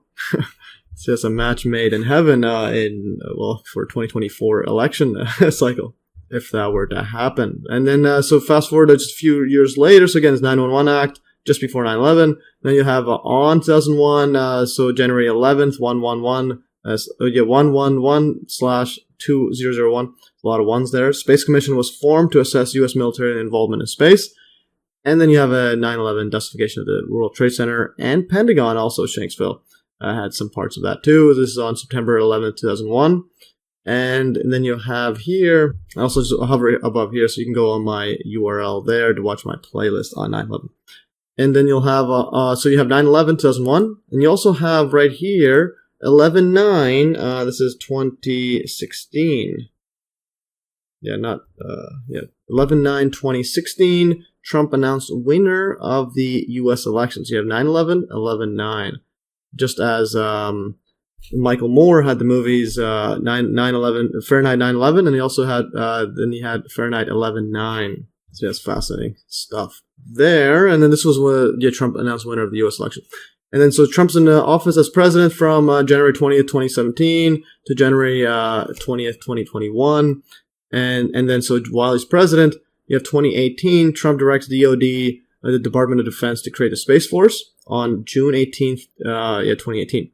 And then just a few weeks later, on around July 5th, 2018, the Roswell or Corona UFO crash site opened suddenly for the public for the first time in 71 years. So in other words, it's pushing the UFO PsyOp or UFO alien PsyOp that's about to come, in my opinion. So, and then you'll have this December 1st, 2019, COVID-19, quote, patient zero first gets symptoms. And then you'll have the Space Force created literally 19 days later. Yeah, so first day, and then 19, COVID-19. 19 days later, Space Force created on December 20th, 2019. And then 3/11/2020, COVID-19 pandemic declared, a quote, pandemic declared. Absolutely fascinating. So on March 11th. Ridiculous stuff here. And there's the military right here. Captures flying saucers is the headline on Ranch and Roswell. And then no details of flying discs are revealed. And later it would say it's a weather balloon. And if you go here, so there is, if you put the coordinates given in Wikipedia, you get to this Corona Municipal Schools. And these are about 2 hours distance from Corona and Roswell. But the location of the crash site is closer to Corona. So it should have been called the Corona incident, which is very interesting. And then going further now. All right, going in the eighth coincidence we covered, the Republican Steve Scalise gets shot on June 14th, 2017. This was during Trump's first year as president, and this occurred at a congressional baseball game in Alexandria, Virginia, and 6 people were supposedly shot in total. The alleged shooter was a, quote, left-wing extremist named James Hodgkinson, and note the fake left versus right paradigm in action. Left-wing presidency equals right-wing extremism in the news. Now you have right-wing presidency, you have left-wing extremism in the news, and you'll also have some mixed in on either side. Anyway, Steve Scalise still considers that 2020 U.S. election was stolen from Trump. That's very interesting. And there's Steve Scalise standing next to Donald Trump with these eagles there. Very interesting. And also the Grenfell Tower building in London, England, gets on fire on June 14, 2017. Same day he gets shot again. Same day, same presidency year as Trump. So this was also during Trump's first year as president, and the same day as Republican Steve Scalise got shot, and the building burned for 60 hours and killed 72 people. This was supposedly the deadliest structural fire in the UK since 1988, and worst UK residential fire since World War II. And note the building did not turn to dust like most of the World Trade Center WTC complex did on 9/11. So yes, it's fire, and the building doesn't just disappear. All right, then now the 10th set of coincidences. So Trump reigned on June 13th, 2023, on the eve of his birthday. This was literally last month. So on the eve of Trump's 77th birthday, he gets arraigned or formally charged on a Tuesday in Miami, Florida. The criminal case is in regards to his, quote, mishandling of classified documents. And Trump is running for the 2024 U.S. election. So if he were to get arrested, would he still get to campaign and debate for the presidency while in prison? That would be absolutely ridiculous. And is Hillary Clinton coming back for one last run at becoming president? The TV ratings will be an all-time high if this all happens. That would be quite theater, so get your popcorn ready. So Hillary Clinton versus Donald Trump 2024. Yep, life has become a horror movie. This was an article on New York Post, January 12th, 2022. And they included a picture with Trump and a hand coming out of nowhere. Supposedly them two. But then there's a full moon there behind Trump. So they... playing into the full moon imagery of Trump there. Very, very interesting. And there's Hillary as well. Yeah, so the Moonchild Trump versus Clinton body count. What a time to be alive. All right, yeah, so that is the end of all these, the main coincidences. And now here's some extra coincidences involving Trump's birthday. And yeah, they're not as related to Trump as these earlier ones, but nonetheless pretty epic. So here are some extra coincidences involving Trump's birthday that aren't as related to Trump as the previous 10 listed earlier, but nonetheless are very interesting to consider. So the most watched NBA game was on June 14th, 1998. Yeah, so the most watched game in basketball. And highest TV ratings, which accounts for viewer time and average family money spent. Just so happens to be on June 14th, 1998. This was Michael Jordan's 6th NBA championship and final game before his first retirement.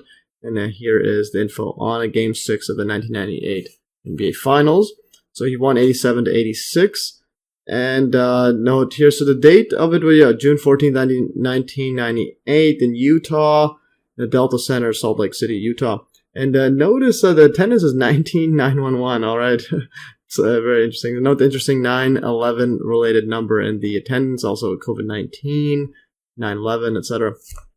Going further, so single game superlatives is the ratings. This is the highest rating, 22.3, and most watched 35.86 million.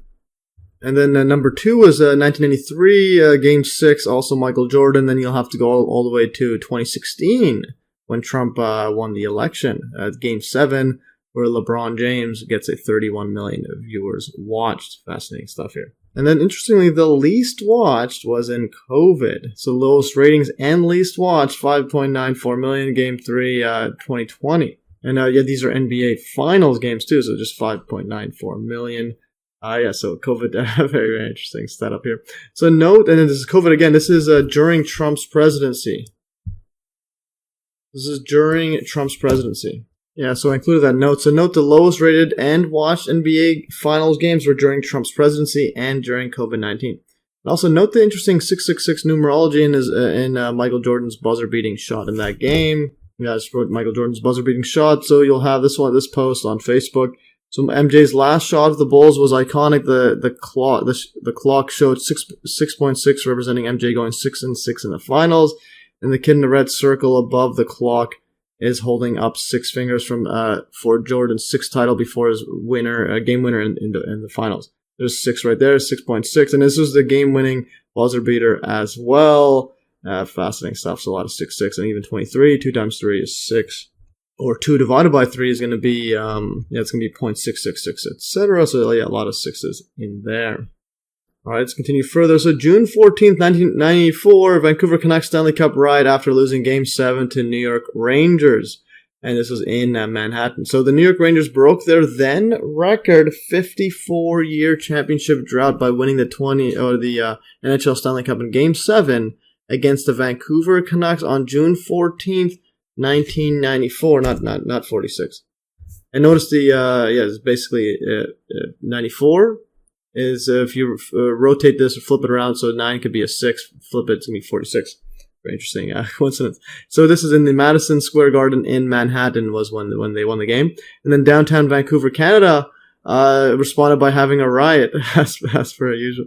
So 1994, Stanley Cup riot, June 14, 1994, 0 deaths, but 200 non-fatal injuries, 1 critically, just 1.1 million damage, and so on. And here is an image of the 1994 Stanley Cup riot there in Vancouver. And there's Madison Square Garden, again, very close to WTC and Trump Tower and so on. So all close there. And then Madison Square Garden, Manhattan. Interestingly, Vancouver Canucks would lose another Game 7 of the Stanley Cup Final in 2011, this time at home against the Boston Bruins, and interestingly on June 15, so a day after Trump's birthday, 2011. And there it is, smoke billowing from fires in downtown Vancouver during the riots. The smoke's rising up there. And there's a photo here. A rioter cheers while a car burns, surrounded by a large crowd.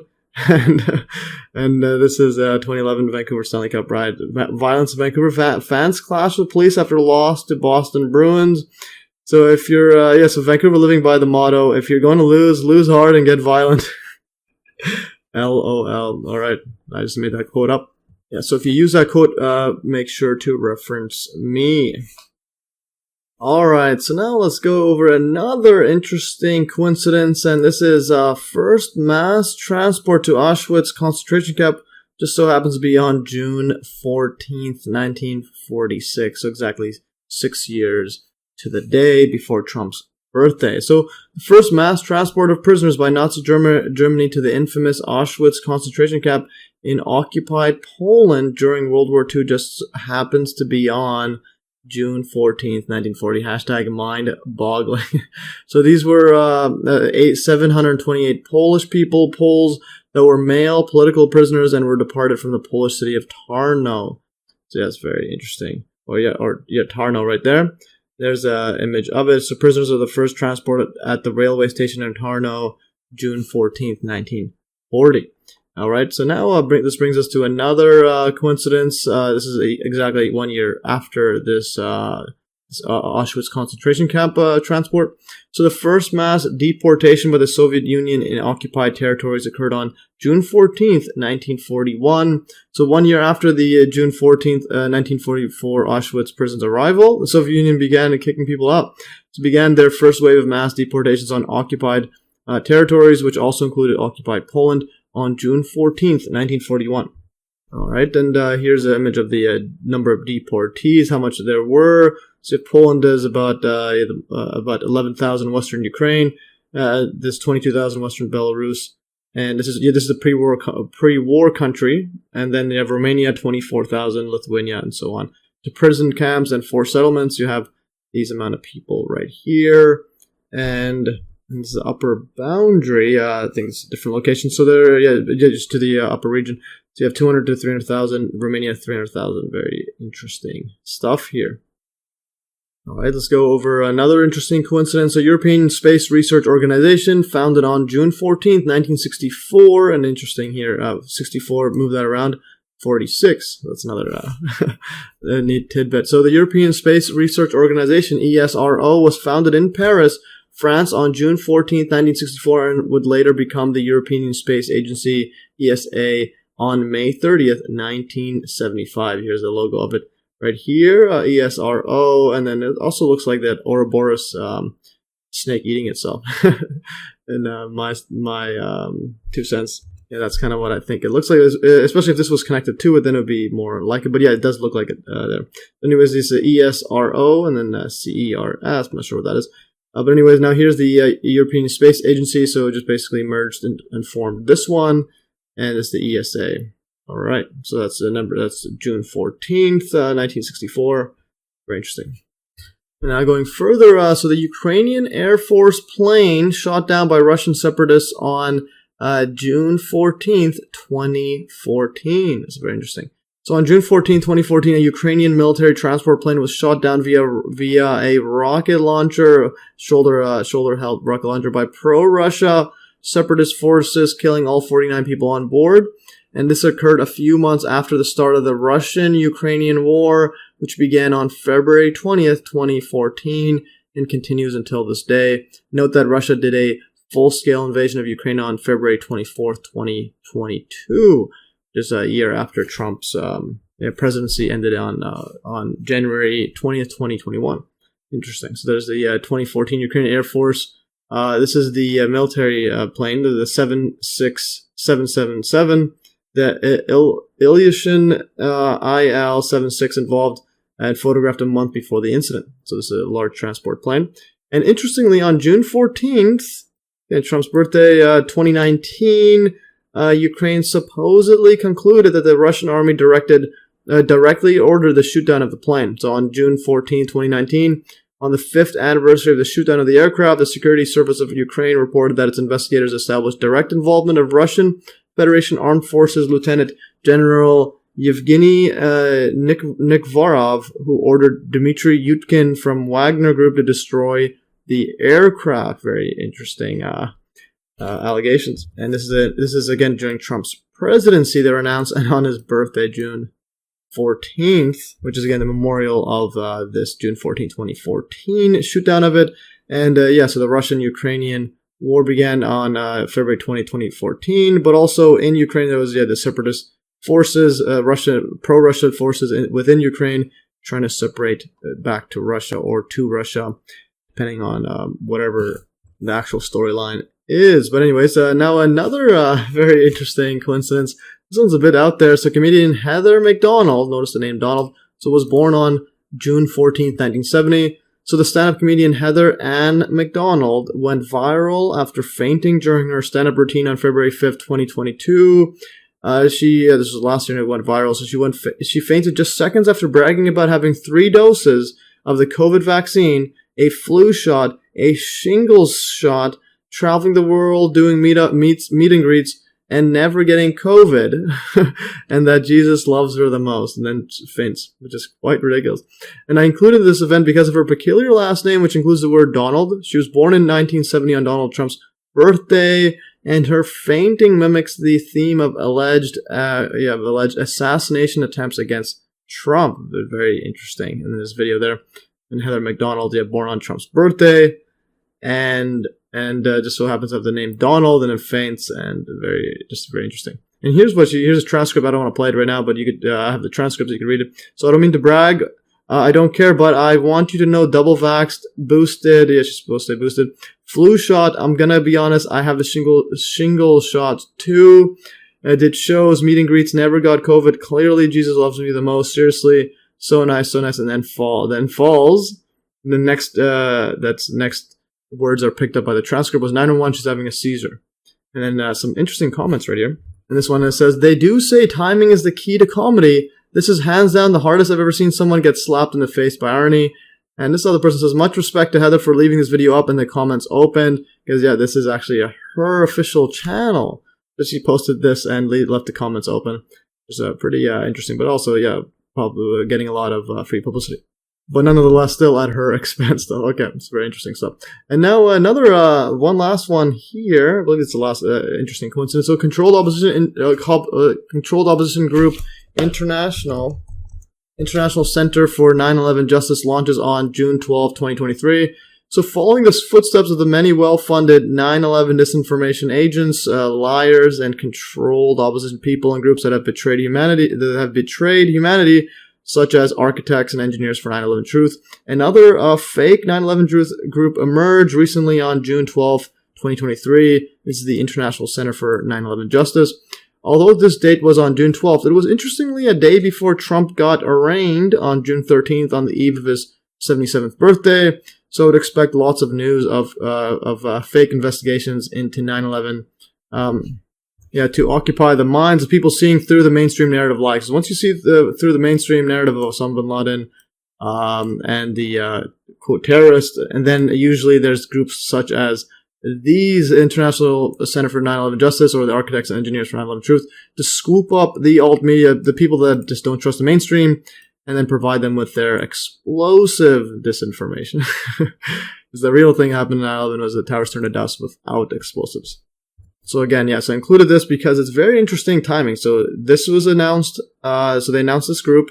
The next day, Trump gets arraigned, and then the day after that is Trump's 77th birthday, and Trump and 9/11 are just a lot of correlations with that. And then now here's the article there announcing the International Center for 9/11 Justice. It is with great hope and a deep commitment to achieving truth and justice, lying, regarding the events of 9/11 that we are announcing the launch of the International Center for 9/11 Justice. And these are the liars involved: Ted Walter, James Gurley, David Chandler. He's a big time liar. I think it was in one of the videos I uploaded on my 9/11 Truth playlist. So Marilyn Langlos, Piers Robinson, Kevin Ryan, and Elizabeth Woodworth, June 12, 2023. It's International Center for 9/11 Justice. And very interesting beams right there, alluding to what possibly was used on 9/11, the technology used of directed energy weapons. Very interesting. So for real MES Truth, check out my hashtag 9/11 Truth playlist at peak.com/truth/mes/9/11. Alright, and now this all brings us to the end, to the conclusions and more coincidences to explore further. So after going through all these coincidences in this video, you may be asking yourself, what does this all mean and how will these play out in the future? These are good questions and only time will tell. And only time will tell what will happen. But my take is that we are seeing these patterns because Trump will be a main character in big upcoming world events as he was in 2016. So the mainstream had made it seem like Trump just came out of nowhere, but if you looked at these patterns and so on, it was building up for a Trump presidency. Yeah, so basically, and I think even past this, this year, Trump will be a main character in big upcoming world events, aka psychological operations, and what those are, well, let me know in the comments section below. Similar to how there were lots of 9/11 patterns, foreshadowings, or to say foreshadowing and, quote, predictive programming before 9/11 occurred, so too I believe will occur with Trump, especially in the upcoming election year. And if you have more coincidences I missed, please let me know in the comments section below, as well as if you your thoughts on what this all means. And here's wrote that as well. And please let me know what your thoughts are on what all this means. And lastly, another coincidence that I may explore in a further video is that on Trump's birthday, the sun was right in between the Taurus, the bull zodiac sign's horn. So there's the Taurus zodiac sign, and there's the sun in there. And this, of course, has lots of symbology throughout history and movies and so on. So on the day of Donald Trump's birthday was a blood moon, and the sun stood between the horns of Taurus the bull. So there's the constellation or zodiac constellation. There's Taurus. There's the sun. And if you go June 14, 1946, there's a link from Donnie Darkened where I got a lot of this info from, which he views Trump as the, quote, Antichrist. So yes, time will tell on that. But anyways, so there's the sun in the Taurus. That's on Trump's birthday, June 14, 1946. And then there's a lot of this sun in the bull horns, because this is the Taurus right there. Zodiac, there's a sun in there.